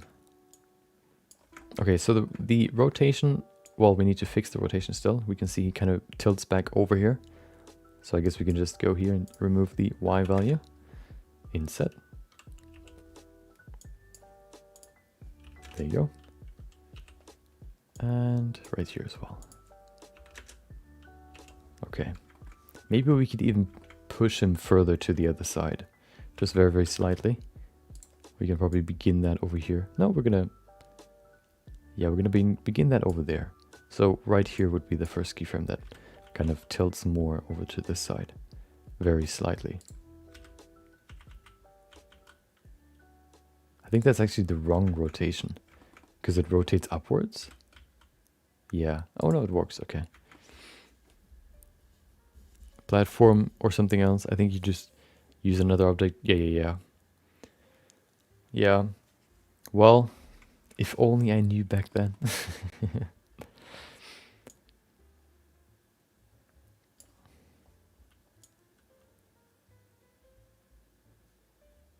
Well, no, if he actually jumps off, then he would probably shift his weight to the left again, because then he would try to catch himself with his left foot, which means this would probably be the furthest, the apex of his leftwards rotation. No, probably here. No, there probably. Yeah. Just slightly over there, not too much. 10%. Oh no, is that too much? Maybe. Probably not. Let's give this one 5% and then we're good. Oh, hell yeah, not 5%. 0.5? Nope, maybe 0.05. Nope, let me just do it by hand.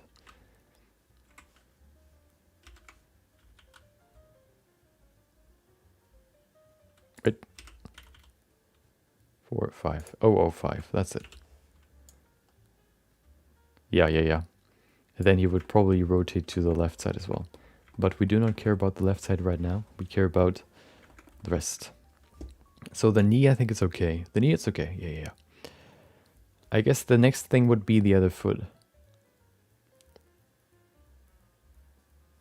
We would probably have to create one running animation until we can transition to the actual running animation that we already have. That is right here. So we would have to probably only animate the left foot catching his weight, and then we can begin the running animation. Because then his upper body is straight, and everything kind of can transition to the normal running animation. We can also see that his waist doesn't move. That's why his waist is still rotated backwards. So how about we fix that? I guess we could just move, we can place a keyframe right there. That could maybe even work. If not, then we need to just add more later. Probably need to, let's see. No, we need to probably place it there, and then we need to rotate the rest of the body a little bit further. So we're going to place it there. Then we need to use this one.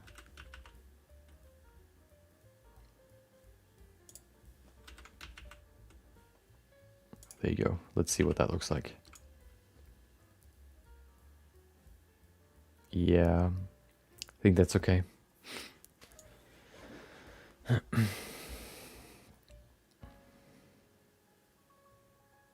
Let's care about his arm, the left arm.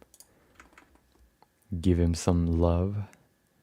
So he lands on the floor and is inside the floor, which is awesome. It's so weird. It seems like...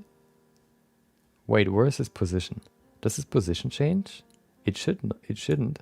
You can see there are two keyframes that are above the wall, above the ground. But then the middle between these is below the ground. It seems like they have some sort of Bezier modifier on them, which is true. They do.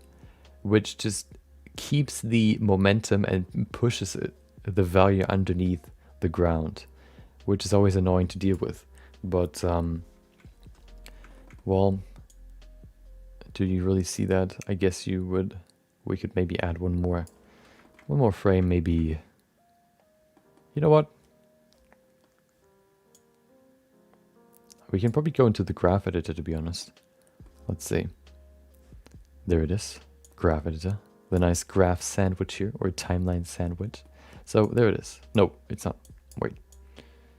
There it is. Where am I?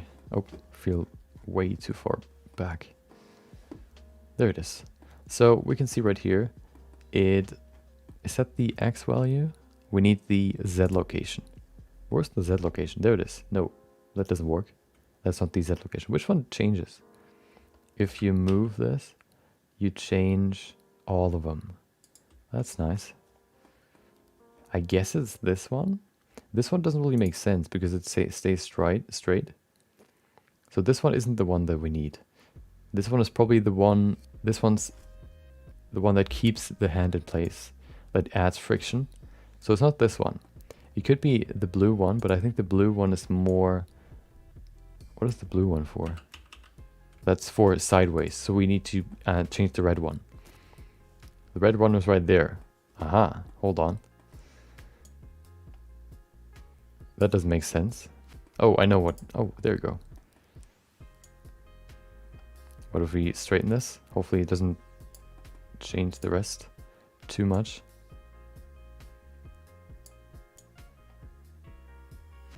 Wait, it's not the X value?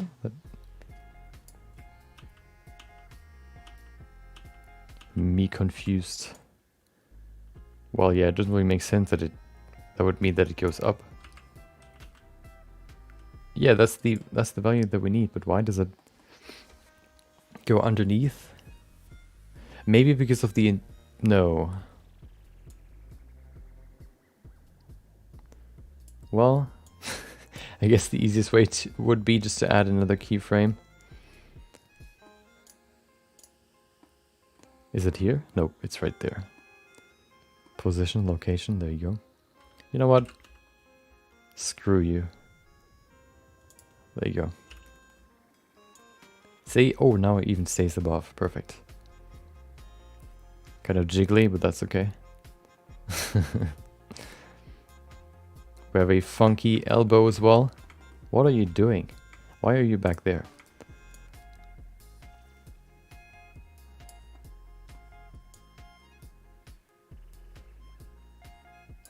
I guess we could just move it back and then it should fix itself. Maybe. Let's see. Nope. Well, yeah, roughly. We can still see the problem right here. So this one, we can probably just move a little bit higher. And then we need to add another keyframe in the middle. Just to kind of keep it above the ground. Right there. There you go. Maybe even move this a little bit higher. We could do that later.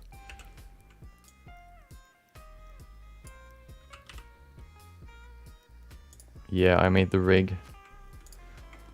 I wanted to do a, animatable character rig at some point. So after a lot of tutorials, I managed to get this. And,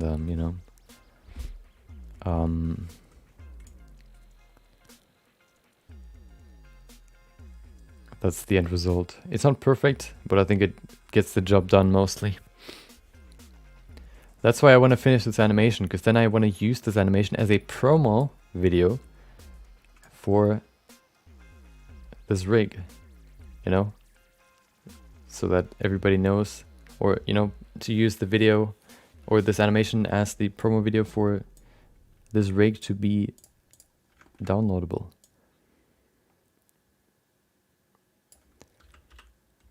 That's why I'm working on this. So this serves multiple purposes. This animation. That's also why I want to get this done at some point. Okay, nice pose right there.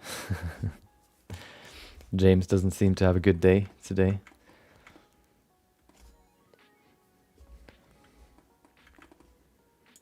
Sometimes you just have those days where nothing seems to go right.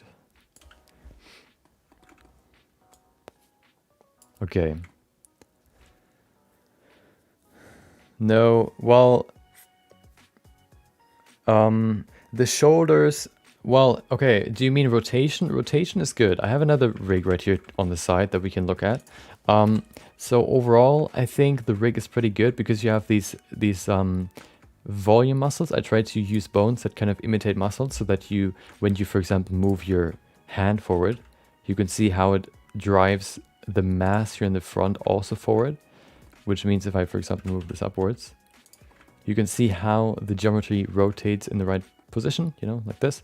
And then if I move it forward, you can also see, hold on, let me just quickly remove these. Nope, that's the wrong one. There you go. You move it forward and you can see that the weight moved forward as well. That's something that I really wanted to get in there. I wanted to add some volume keeping bones. The only problem, or the only thing that I don't have in this rig, are shoulder controls. So one thing that you cannot do is this. That's not something you can do. Maybe you could add some bones that can do that. I just didn't bother looking at it until, or since then. I didn't, look into this, and maybe you could add maybe one more bone that could control this piece right here, because these bones basically control all this except for the upper arm. Wait, what does this control?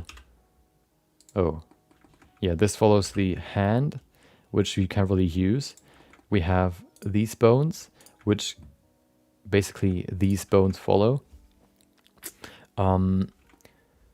So you would probably have to make another one where the hands follow the shoulders, so that if you raise your shoulders, the entire arm follows.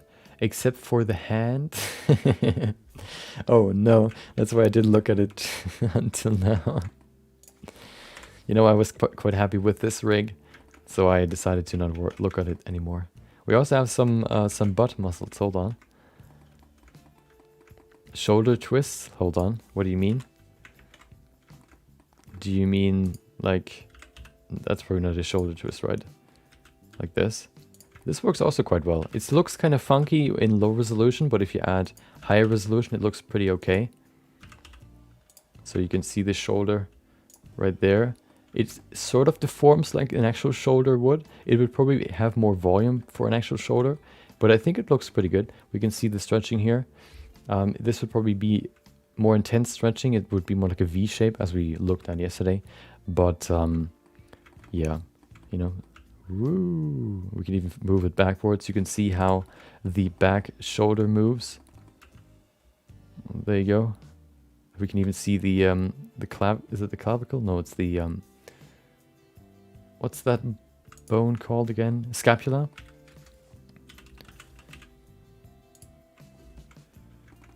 Where you have the elbow facing forward. Oh, you mean like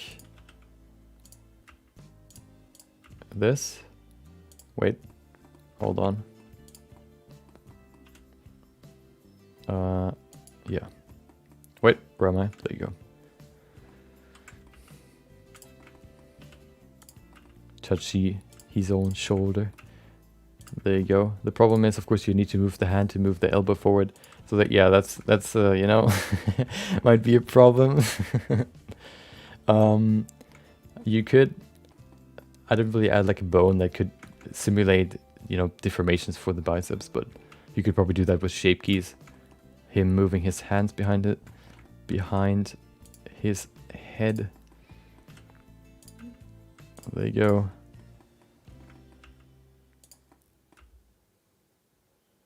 There you go. It looks kind of funky. Let's see what it looks like in high resolution. You can really see what's happening there. If we add more. Yeah, it's kind of weird. But I think it's okay. You know? You can at least see the flow, you know, going upwards and then above, and then you can see the shoulder, the front shoulder kind of, what do you call it, like, flexing and getting smaller, and then the other one gets longer. It works, but it's not perfect, of course. There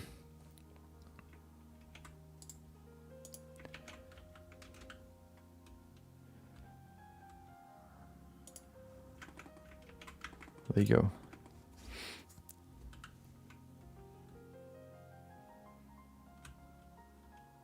Yeah, that's yeah. I think the rig is pretty good. If I would do it again, I would probably change some things, especially for the hand. I think I have not enough geometry for the hand, so that the fingers deform a little bit weird. I also, this is actually quite old. This is from August last year, and the finger proportions aren't really 100% correct, but they still work pretty good. I've used this rig in quite a few quick sketches, and it worked in all of them. So, you know, I think, you know, if I publish it for free, nobody's gonna complain.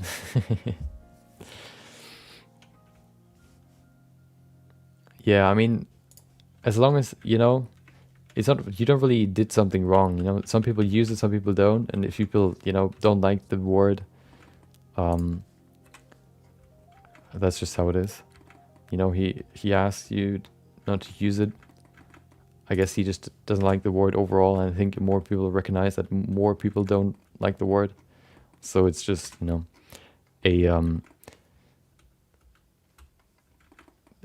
a decision that you can make. And I will decide that you can use it with caution, I guess you can say. It's not like you're going to get banned if you use it. But it's similar to, I guess, stuff like moron, except for moron isn't as commonly used derogatively. Well, it is, but it's not seen on a similar level. There you go.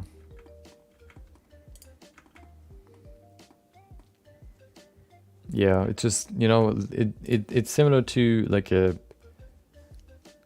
you know, these, you know, these, what are they called? Back in the day when you had carriages, you had these very, very rocky grounds. Well, let me see if I can find stuff like that. Do you know how old Hold on, let me see. What are they even called?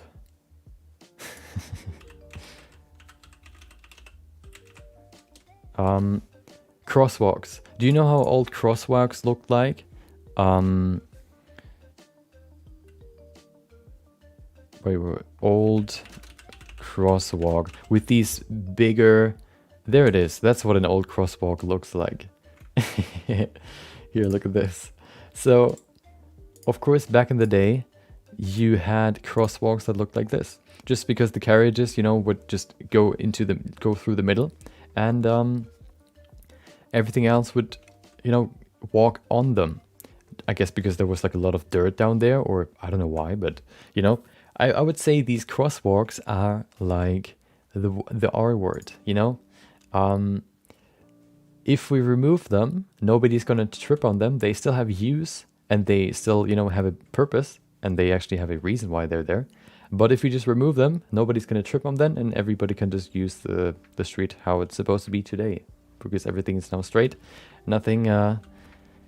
There's no necessary or unnecessary debate to be had.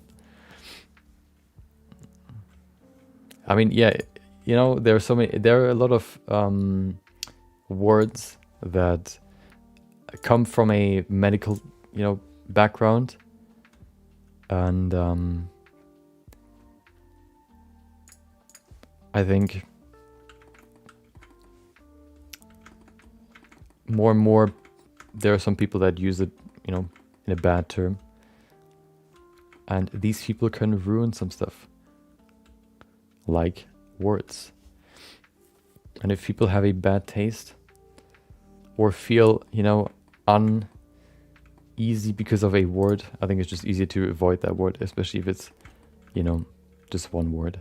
So like we have like 10 words now that we discuss whether or not we want to keep them.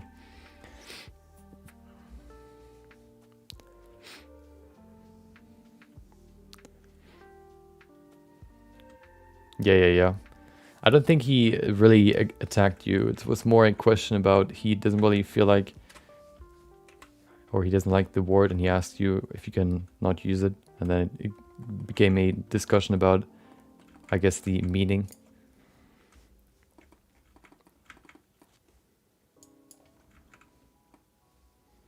Okay. So let's look at the arm.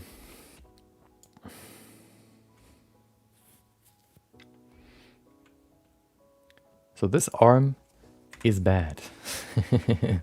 Let's see what we can do here. So I think what would happen? So he would lift up with his left arm, with his right foot, which means he would probably lift his left arm upwards.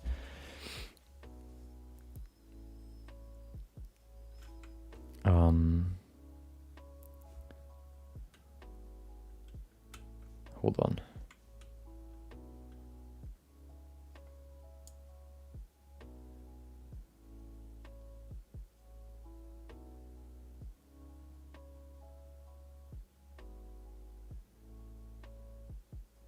Wait.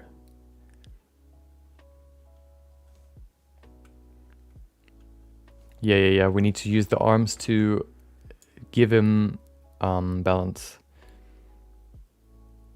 He would now lift his right arm upwards. Does he? No, he would... Huh.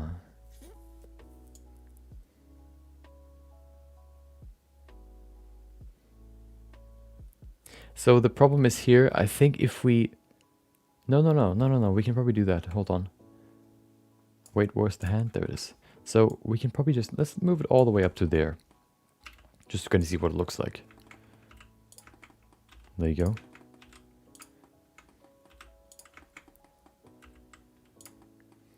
Okay.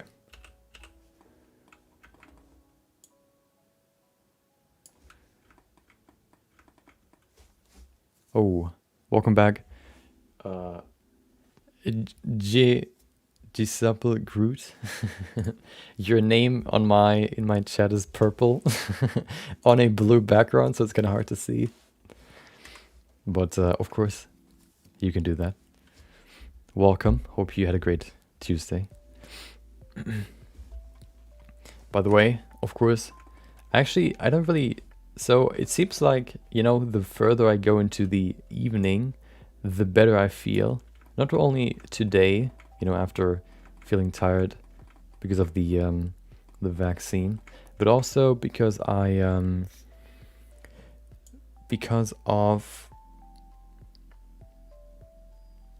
guess I didn't get enough sleep. I don't know. But now I feel actually quite good. I, the doctor said maybe drink 1 or 2 liters more of water. Um, I, today I drank at least. Wait, I drank 2. So this is my 3rd bottle now. So it's like, what is it? Like 3.5 liters. Um,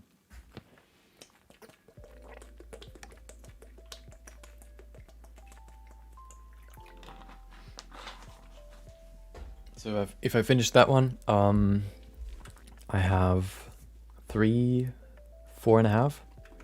Way more than I usually drink. Sometimes I drink like a liter a day, which is way too little. I just forget about it. Similar to eating. So yeah, I definitely need to think about that more. But I had to go to the toilet so much, dude. Every 10 minutes it felt like, oh well, time to go to the bathroom again.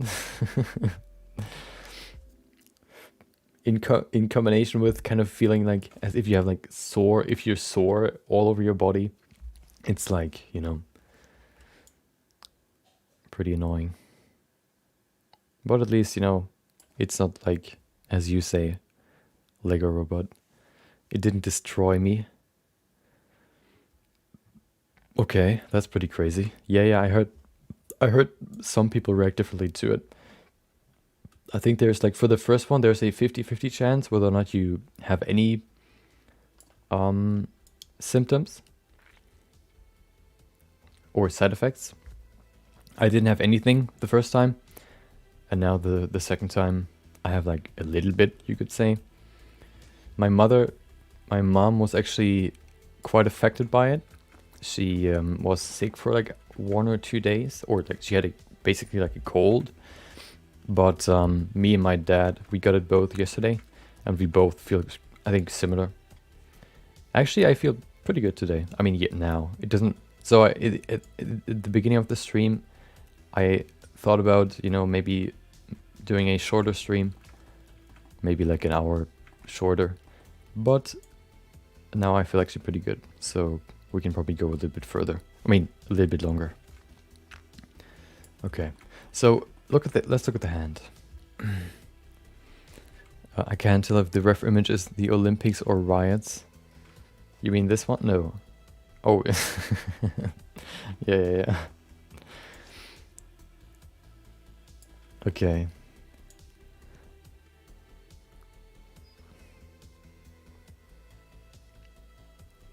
So the problem that I have with this is that the hand, I think, moves up too quickly, because then it stays for a long time there. No, actually, no, maybe not.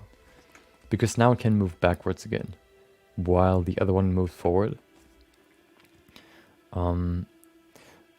So while the running animation is going, you can see that when he has his hands in the middle, right there, roughly, you can see the knees are also in the middle. So that would probably also be the case for here. You can see right there, once his knee passes the other knee, right there, that is probably where his right arm moves forward and his left arm moves back. So we would probably have to keep this arm lower, maybe over here. Wait. No. The hands need to be in the middle right here, roughly. Like over here, probably. Let's see what that looks like. There you go.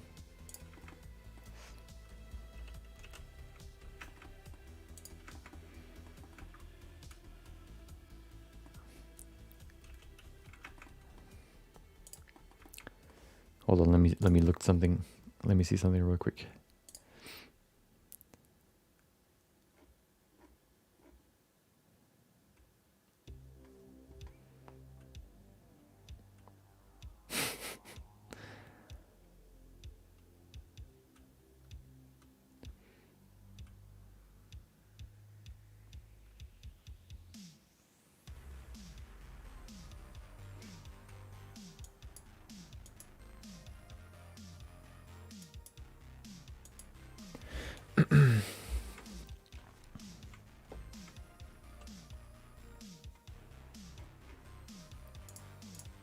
Okay.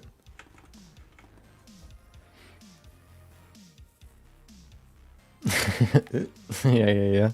Yeah, that's probably the most annoying part of this rig, the neck.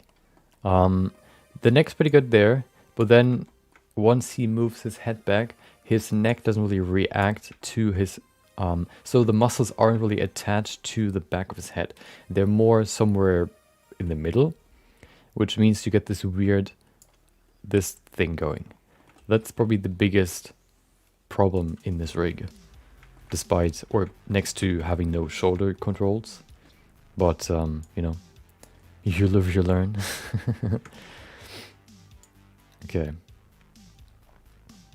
So okay, let's follow up with this. What we learned here. If the knees are in the middle, the hands are in the middle as well. Is that right? No, it's the exact opposite. If the knee, no, that's actually true. Okay, which means a control point. I have a neck rotation like this, which you can use to kind of alleviate this sort of rotation, you know, like this.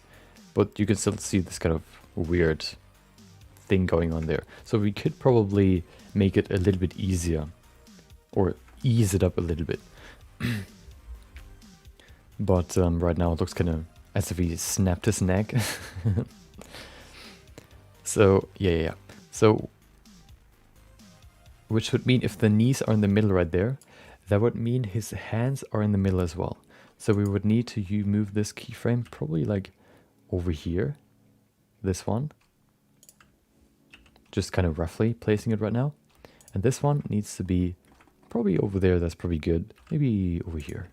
Oh, there you go. Okay. And then once it moves back, this hand needs to actually be back behind this leg. And the other one needs to be further in the front.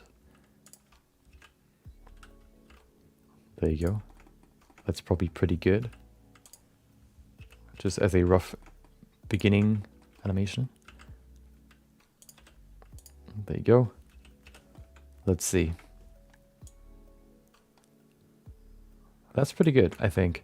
He uses his left hand slightly to gain balance because he's standing on his right foot, but then he uses the other one to kind of keep the balance. And then he moves back again and uses the other one. That looks pretty natural, actually. I like that. Nice crack right there. Okay. He actually has some, what do you call them? Some muscles here as well. He has some volume keeping butt muscles. I mean butt bones. Okay.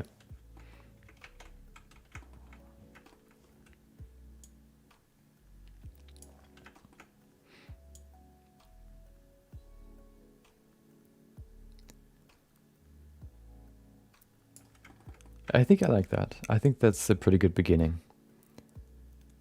So the next one would be...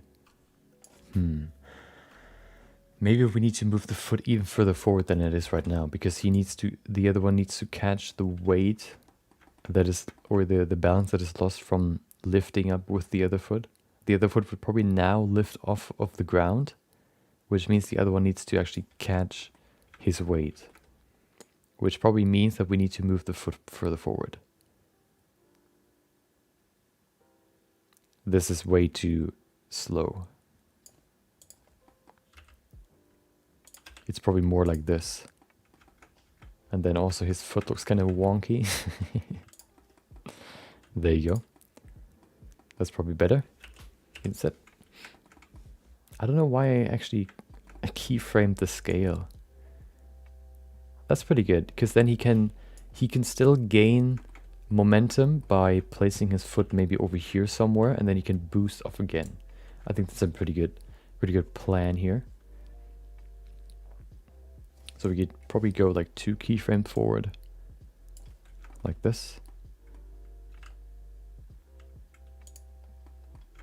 Okay, that's a funky knee.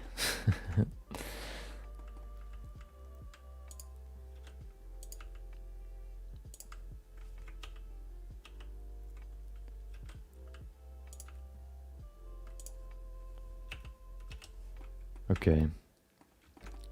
Yeah, there's another one. Like, I think the geometry is the most, the one that is the most problematic.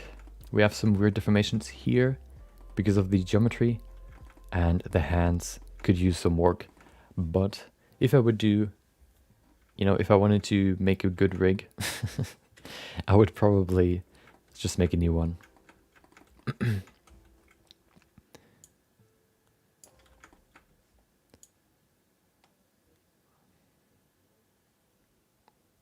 See, and now he can use this foot to lift off again.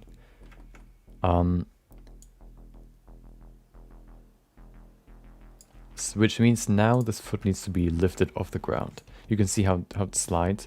Oh no, hold on. Oh, hold on. We can actually now rotate this foot, so we can still keep it on the ground even longer. We can probably only do that one frame though.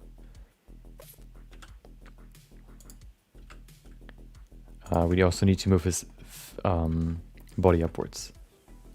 Oh, that's a funky rotation. So many funky rotations here. There you go. Okay.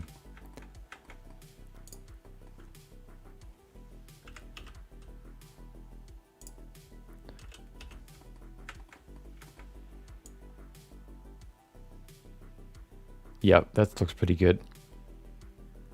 Oh, that's a nice rotation there. Okay.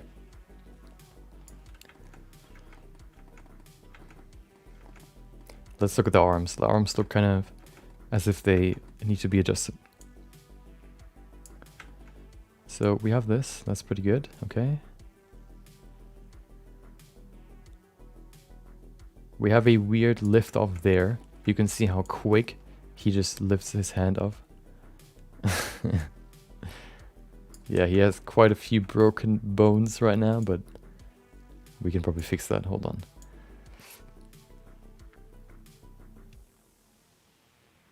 He could probably keep his arm longer on the floor. Although, let's add maybe one keyframe in the middle. Hold on.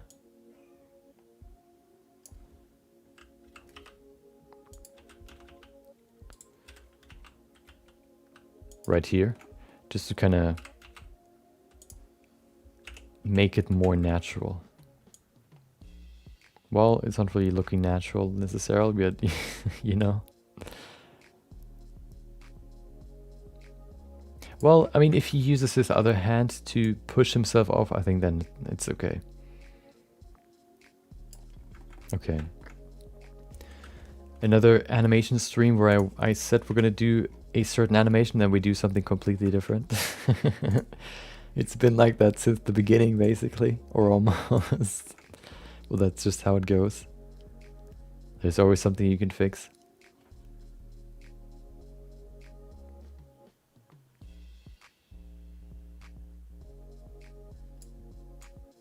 Okay, what is that? We need to add some more keyframes here.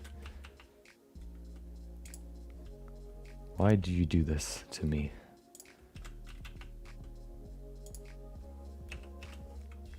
Okay, this hand needs to go probably...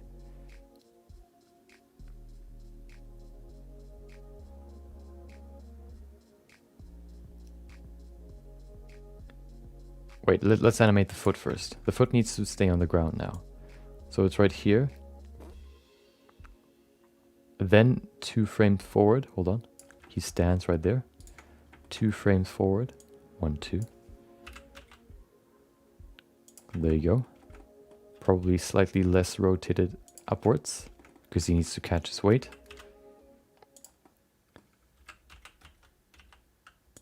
Okay.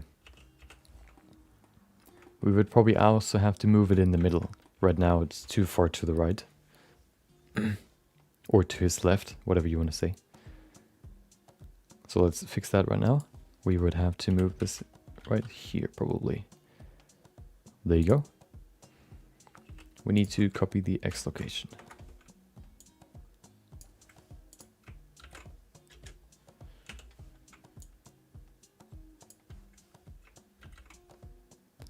Okay. The knee also looks kind of weird. We probably can fix it right here. Oh. Okay.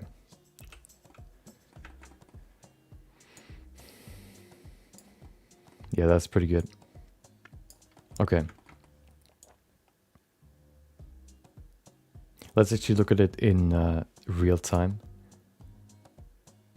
That looks way better. Okay.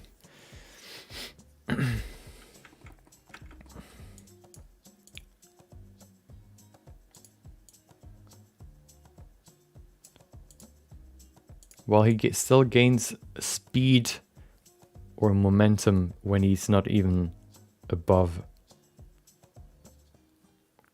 The problem here is probably... Oh, the problem here is not the animation probably. Well, partially. The biggest problem is probably the platform that moves too quickly forward. The animation itself is not too quick. The thing that is too quick though is probably the speed that he gains. Let's see if we can fix that real quick. Let's go to the rig itself. Is that the rig? Here it is. Okay. Object transforms. There it is. Hold on. Let me just remove all this. Okay. So, oh, we have quite a few keyframes here. Let's see. Which one do we not need? So,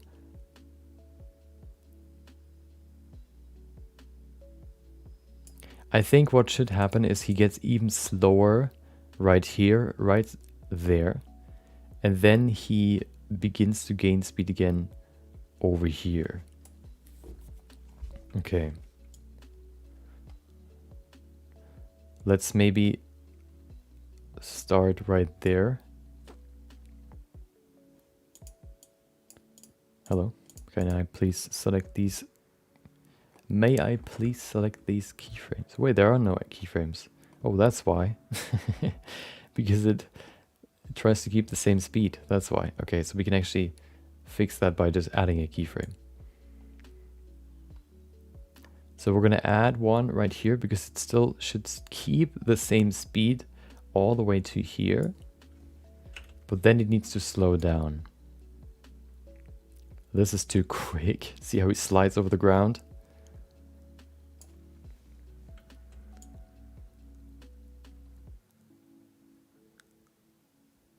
So we can probably move him backwards a little bit. Let's see what it looks like if we do it like this crazy.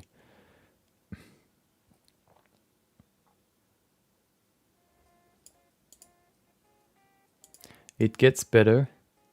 We probably need to push this further back.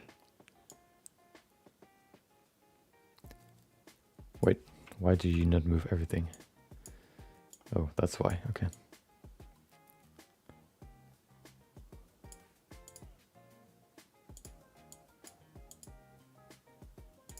Okay.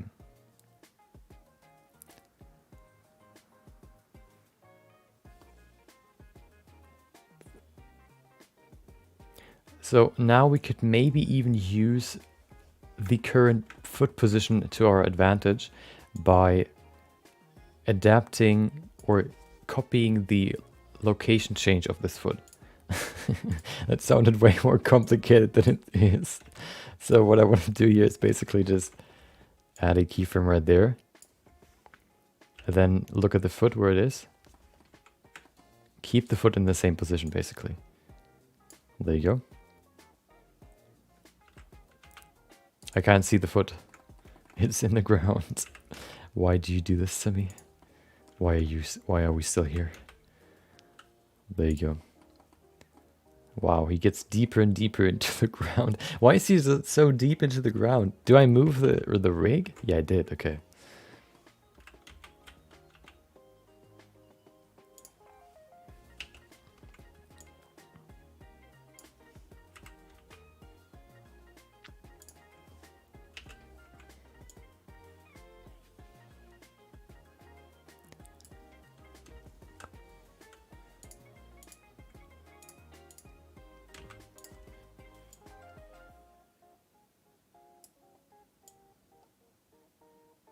Okay, let's see what that looks like. So we have the rotation. Whoop, woo, okay. This still looks too fast. Does it? I don't know. You're chatting a song out loud.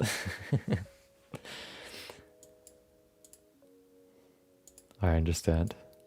You're RPing in chat, basically.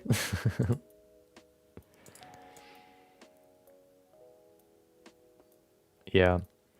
I think it's actually the animation. The rotation of his body is too quick. When it begins right here. See how it's slow there, but then it speeds up right there. Woo, woo, woo. That's the problem.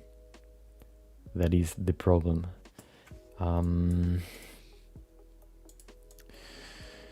Can we slow that down? I don't know.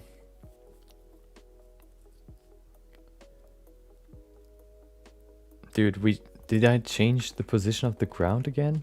Of the plate? I did. Oh my god.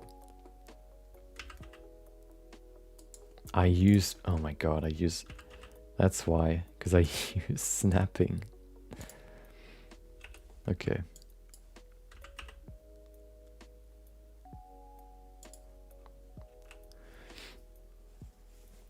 You only sing in text? I mean, can you do more than singing in text? I mean, okay, well, I mean, in the chat. Wait, oh, okay, I completely destroyed the animation right now. I moved it all the way over there. We can maybe fix it though. We need to copy this location. Well, the X location. Wait, do we? No, the Y location. Okay.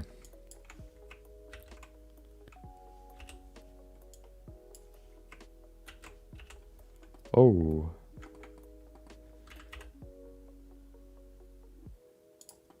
There you go.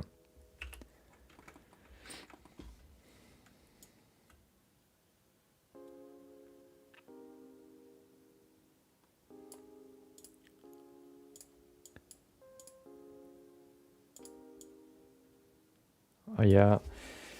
I think trying to fix this roll takes too long. I actually want to gain some progress today, not run in circles. So I think what I'm gonna do is leave that flaw in there, okay?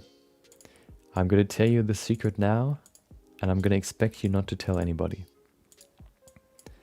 This is a great trust that I'm gonna place on you. Hope you can bear the burden.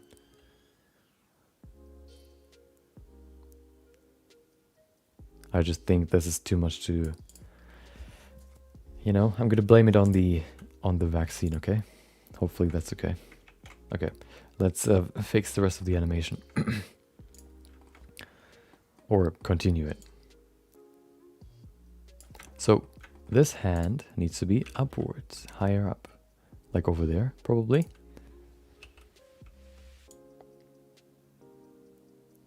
Maybe even further back.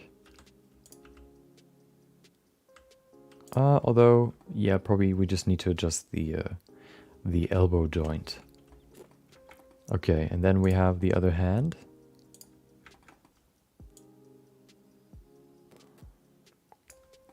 Which needs to move upwards.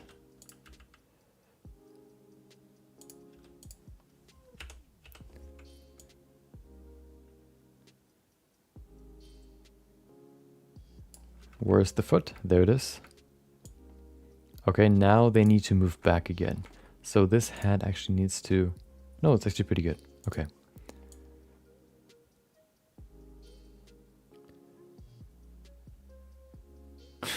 This foot is so scuffed. Hold on. So what's the rotation here? There's no rotation.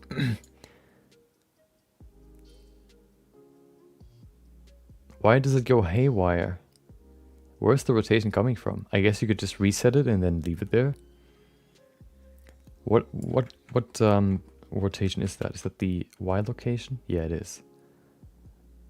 So what if I place it again like this? If I just rotate it once, does that fix it? Let's see. Well, I need to go into a... There you go.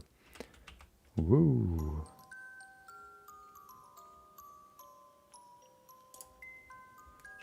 Let's see. Nope, it still does a forward rotation. Is that like saved somewhere? It seems like it is. What's the rotation in here? Which rotation do I need? I need the...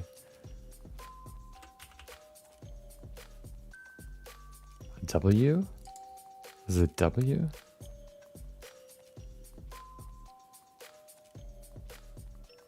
It moves from... Oh, okay, now I get it. So it moves from... So we can probably just go from negative 0.122 to positive 0.122 in this frame. Oh, 0.122. Well, that's not really looking right. It's weird. What does it do? What does the W value actually do? It's not an axis. So what is it? What is it?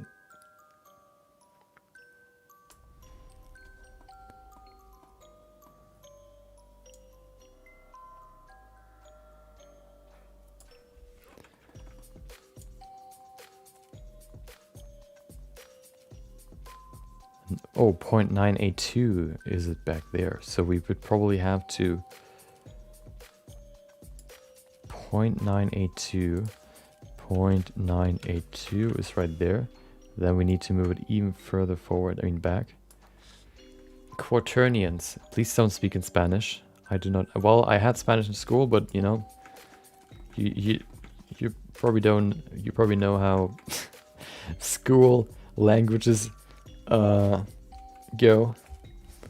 I had it for 4 years, and then all I could talk about was my name and my age, where I came from.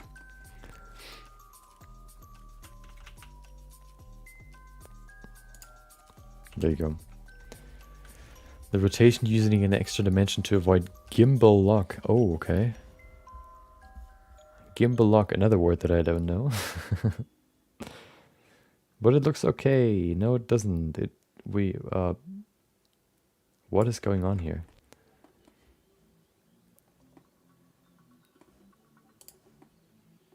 That is weird. Oh, that's the problem. So we can copy probably this keyframe further forward to here. Well, no, we can't. Why does it exist? Wait, let me actually see. I want to know what it is. Blender W value W rotation value. When should I use quaternion and how should I use it? No, how should I handle the W quaternion rotation?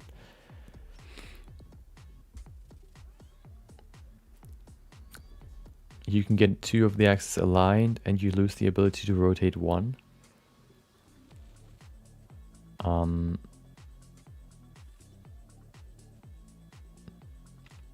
Oh, I see what you mean. No, do I? Probably.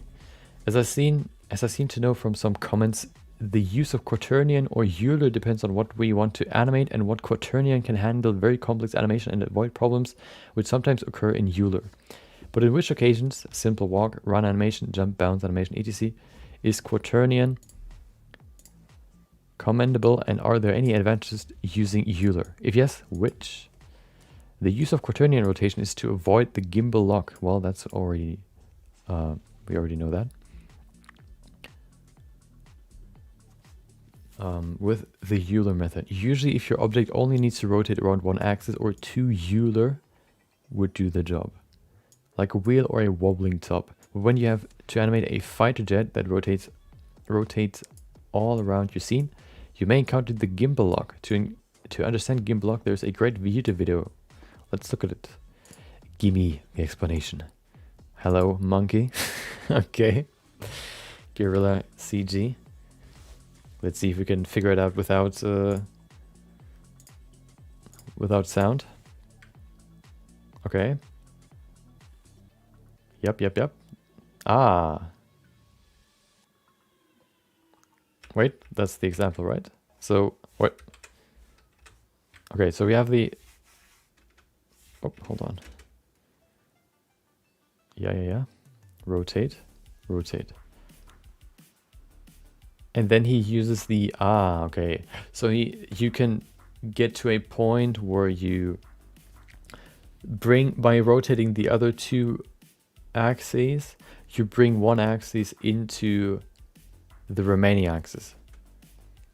So by rotating Z and X, you align the Z rotation with the Y rotation, which means if you would rotate the Z and Y rotation, you could be able to align it with the X rotation. But how does the W location fix that? I guess by no.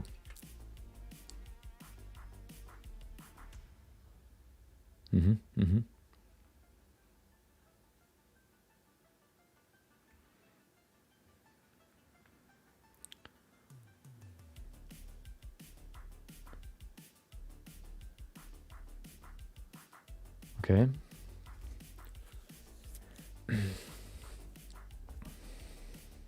That's the Y Z rotation. X or Y.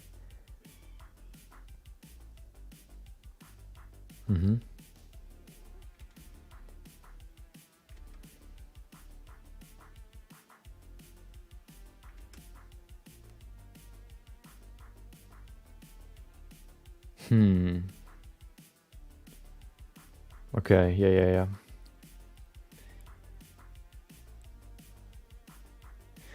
So I guess basically Quaternion uses local rotation and Euler uses global? No, that, well, maybe.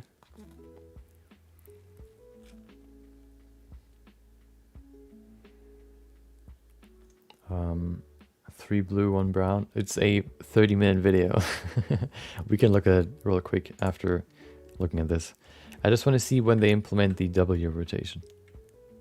I mean the W rotation. Please give me the W. Yeah, we get it. Oh, is that the solution? Oh, when you change the order? That doesn't make sense.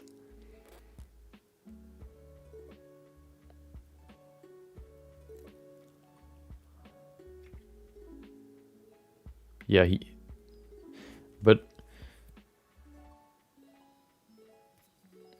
yeah, you have the problem there, you have the problem there, and then you have the problem right there. But why does he give them parents? Why does he make it in order? I guess that's just all the possibilities of how you can rotate stuff, and in all of them you have a problem. That's what he wants to show. Okay, Euler. XYZ, yeah. Exactly. Upwards, yep. Sideways, gimbal lock, oh no. Okay. Local rotation. Doesn't work. Euler calculates in this mode. Yeah, exactly, that's the Euler. No.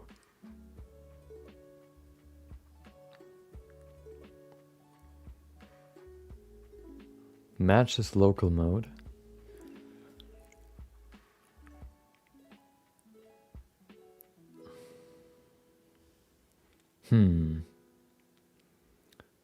Yeah. Find the direction of the object is least likely to face. Okay. Oh, so you can mitigate that it actually gets there and locks itself. Okay, yeah.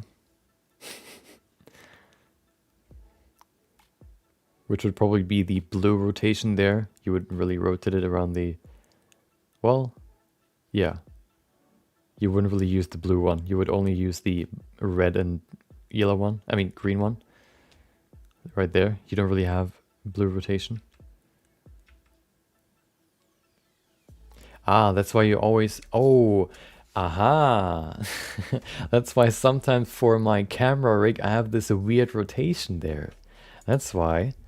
So What I mean is, for my Blender rig, I don't know if I can simulate it now, but my camera rig, I have a advanced camera rig, as you can see right there, with constraints and 2 empties. I use a camera that is basically looking at an empty. That's the focus point of the camera, or the midpoint. So you can just, you know, move this, and the camera will always focus on this empty, you know, woo. But the problem is sometimes if you move the camera in a certain direction where it, I think, reaches the gimbal lock, or, you know, gets locked in one axis, it does this weird 360-degree rotation that you can also see in the rig. I don't think I can simulate it right here. I think you would have to move the camera, and I think you have to animate it as well.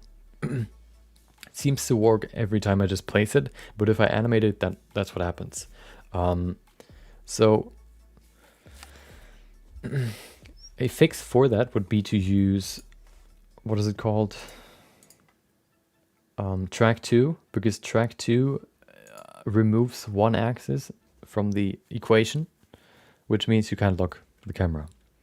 But of course I use, what is it called? A damped track. No, yeah, damped track. Why do I have track 2 as well? What does that do? Oh, what? Oh, I used track 2 in this animation because I probably ran into that problem. So I just use track 2 in this, so I don't have to fix this weird rotation animation bug. Okay.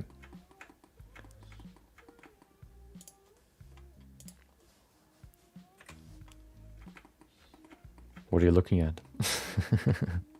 Okay. Oh. Oh, wrong. There you go.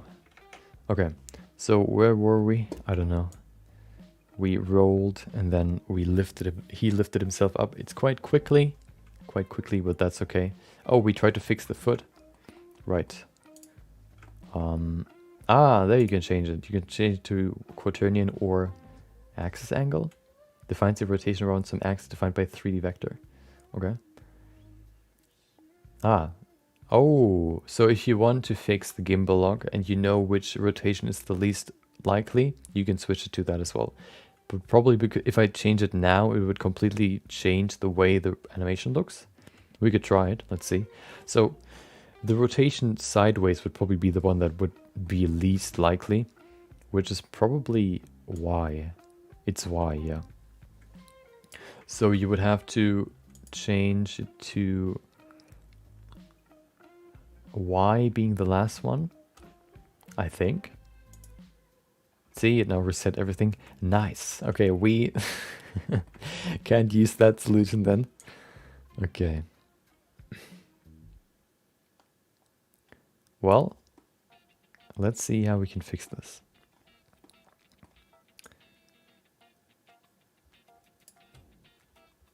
Yeah, you can't change it then, because probably just the entire interpolation work, or you define how the interpolation works, and if you then change it once you've animated it, it just, you know, it would have to completely change the entire parameters, I guess, and then it just resets everything.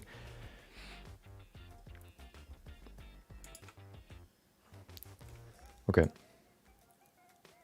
So that's weird. But why do you do this?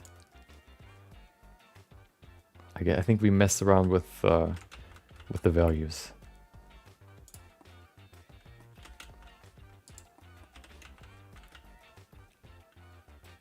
There you go, let's keep it there.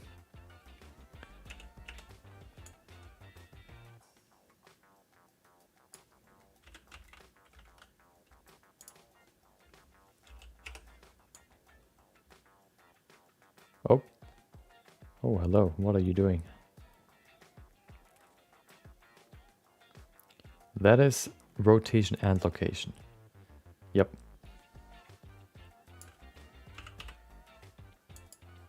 No, it's only location.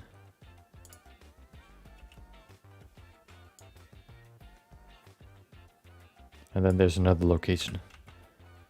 Is it? No, it is, because we changed the pace.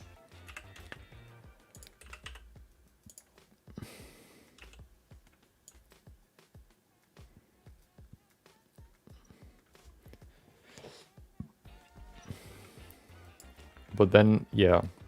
Okay.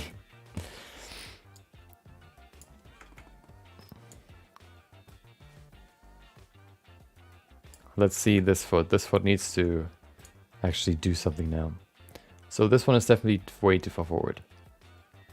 Or is it? No, it's not. It just needs to move differently because it has a slower pace now. Yep. Okay. Place it right there. It lifts up right there and then it lands right there.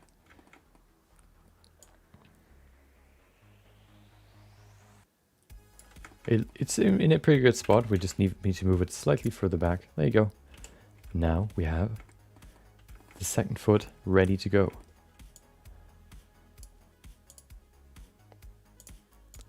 We probably can add some more, you know, putting some weight on this foot.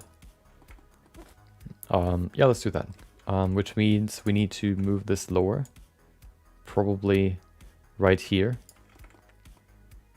Yeah, maybe there. No, we're gonna place it right there.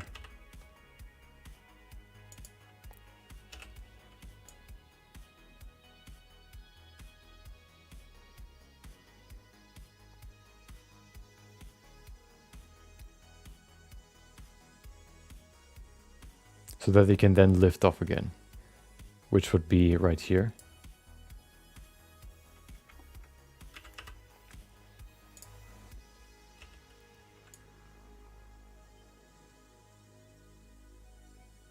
This looks weird. No, he needs to go lower faster. Does he? It, it looks like a Naruto run right now.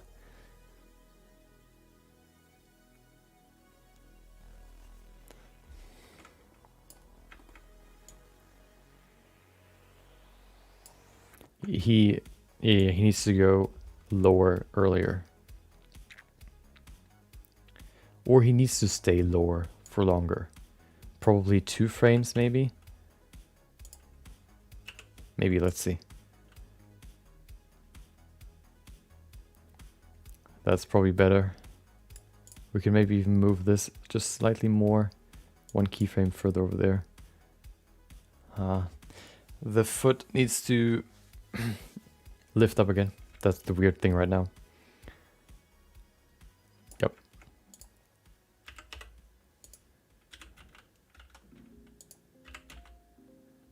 Okay, now he's Superman.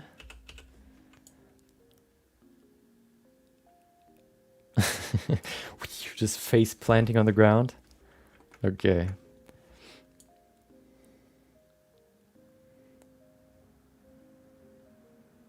Okay.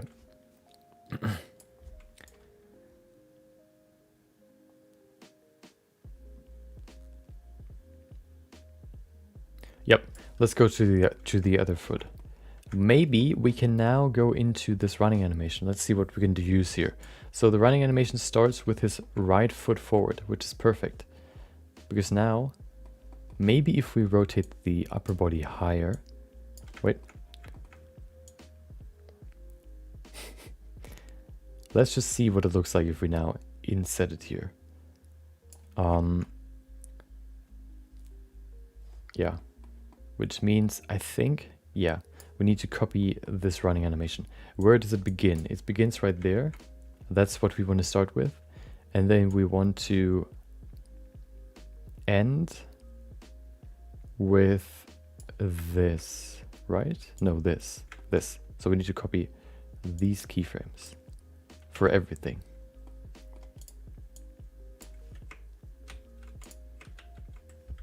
Okay. Let's see if that actually is true.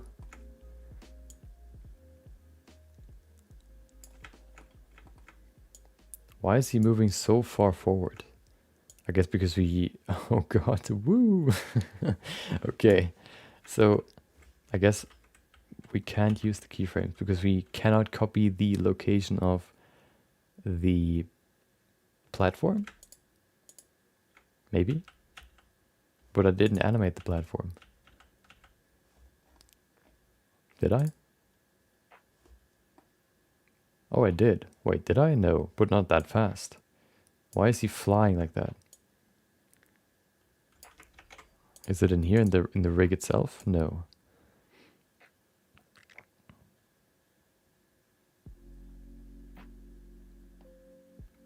Nope. Okay.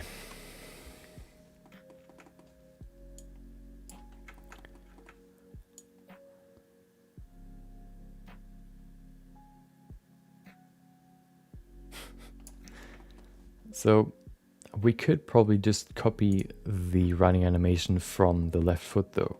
That could be something we can do. So let's see where it begins. Right there. Oh, I think I know why. Because we also copy the location, which means because we copy the location from over here.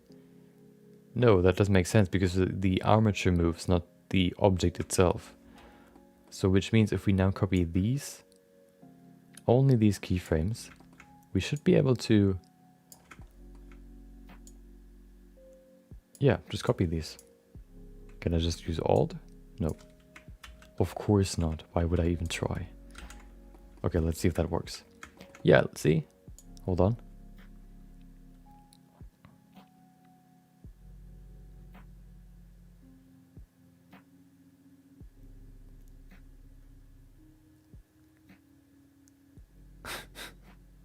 What is that? Woo!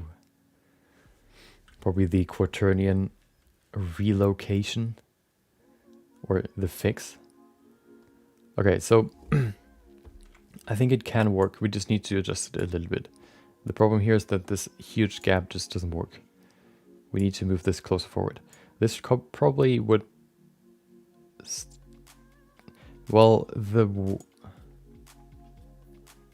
that might work. That works. That works. See how we... It's maybe... No, I think it works. I think it works. Of course, it's not as far as you might want it to be, but I think that's okay. The only thing that trips me up right now is the rotation. The rotation is weird, as always. Why do you do this? Did I screw up the quaternium? Did I anger it? What did I do to it? It's not like a constant value, so there should be some changes, but I guess we just locked it into place by it actually locked to axis, I guess. That's the problem here.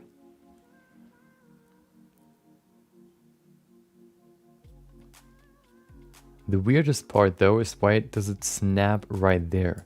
There's no reason. Let's look at the graph. Maybe there's a reason for it. So, oh, there it is. That's the snapping. Oh, okay. Okay. Oh my god. Hold on. Oh, there it is. That's the apex. No, it doesn't even make sense because that's not the one that we're looking at. Oh, that's the foot. There though. There you go. So we're looking at the rotation here. It could still be the problem though.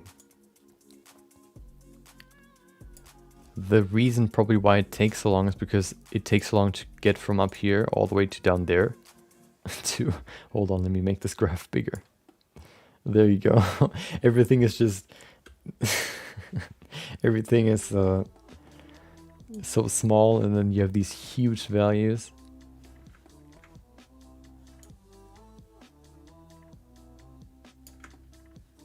So if we move these down, we can probably fix it. Let's see what happens if we just move them down. Oh, hold on. There you go.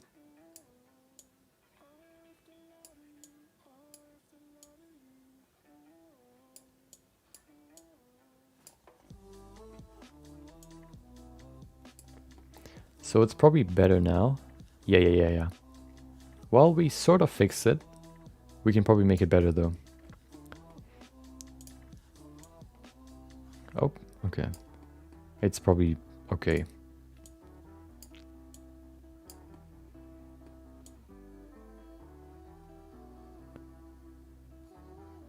It looks weird because it doesn't move up. We can probably fix that now. That's the movement that is still missing. It doesn't move upwards. See, location doesn't change. Did we copy the location? We didn't, I guess. Oh, we did. But the first keyframe for this running animation is on the floor, so we need to add one in the middle here. Probably over here. No, let's move it over there. We probably also need to move it further out.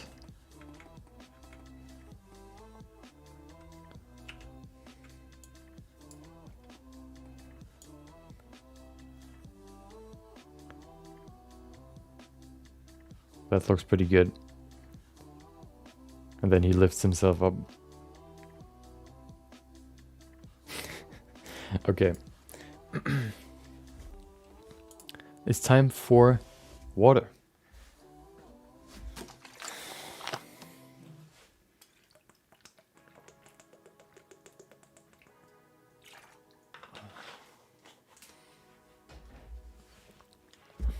Okay.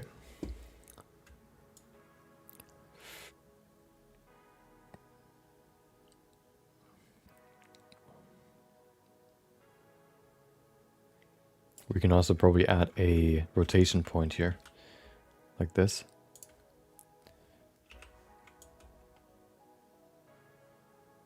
Now we messed it up again.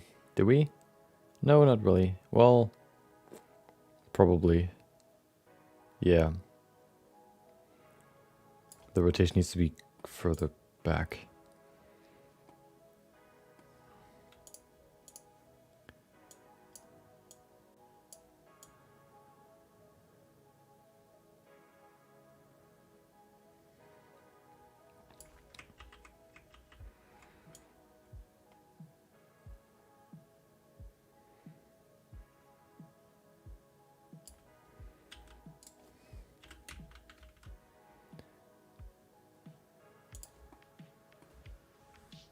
Okay. We fixed it. We did it. Well, sort of. It still looks a little bit scuffed, but it's better than before at least. So let's get into the rest.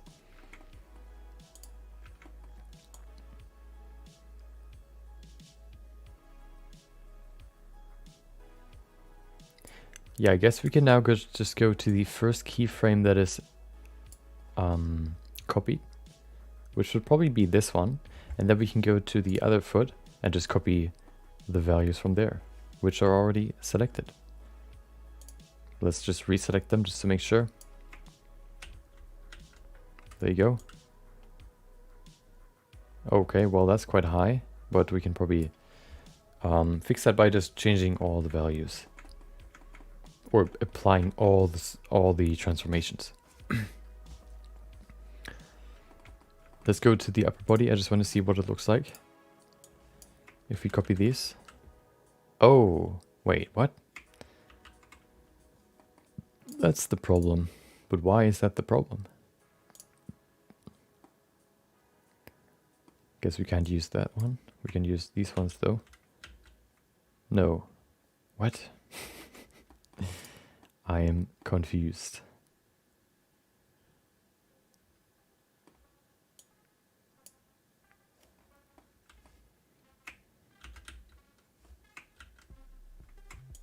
No, wow, what? Okay, now it works, I guess.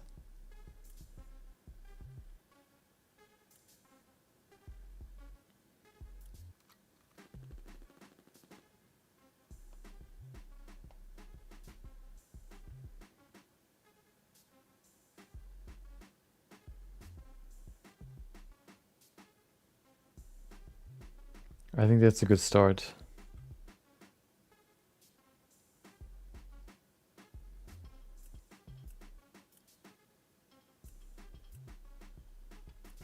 Okay.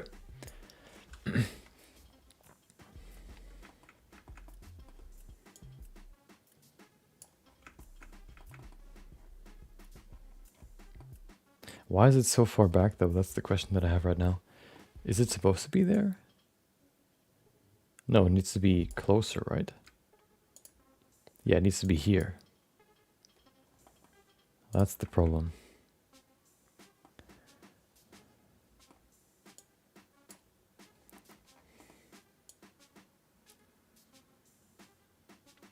Yeah, okay.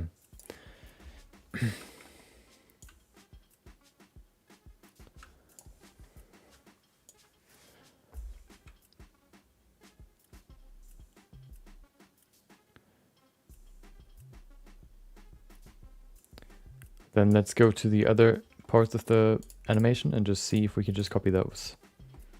We have a weird spot right here, but we can probably just... Let's see what happens if we copy those as well. Wait, is that the right one? Yeah, it is.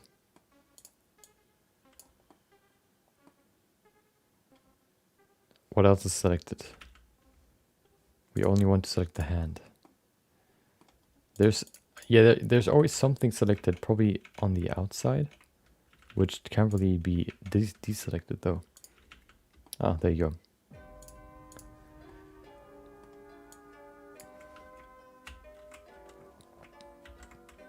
Well, that's the wrong one. Hand. I select the hand, but it copies the the spine.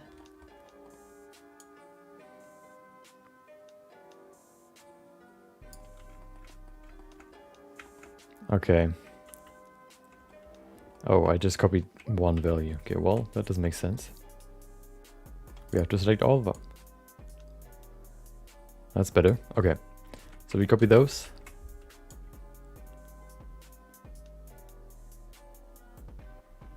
Nope. Oh, dude. This game this program is trying to troll me, or I'm just not understanding it.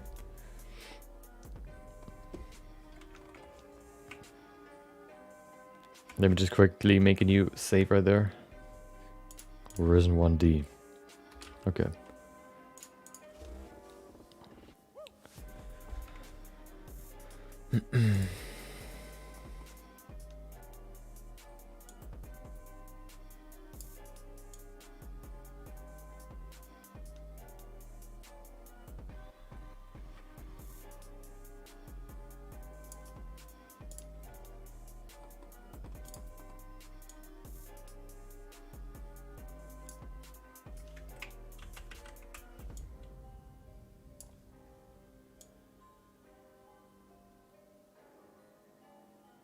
Now it works. Okay. The head is just bobbing all over the place. Okay. Let's go to the other hand. I don't know what the solution was, but it worked, so I'm not going to complain. I don't know how many keyframes it really was, but maybe there's that many.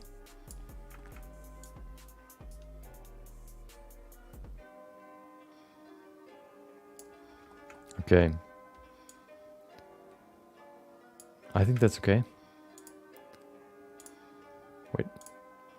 No, we need to go all the way over there.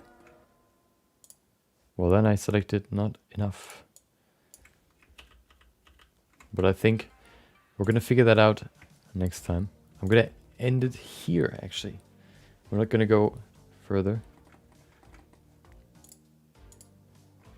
So, hope you enjoyed today's stream. Maybe you learned something new.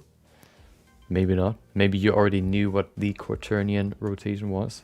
If so, maybe you got reinforced in your knowledge, you know. Even just knowing something, you know, hearing it again. Maybe you learn it a little bit more in detail. Yeah, so the idea was to animate him turning around while running. But that's going to be, you know, sometime later, I guess.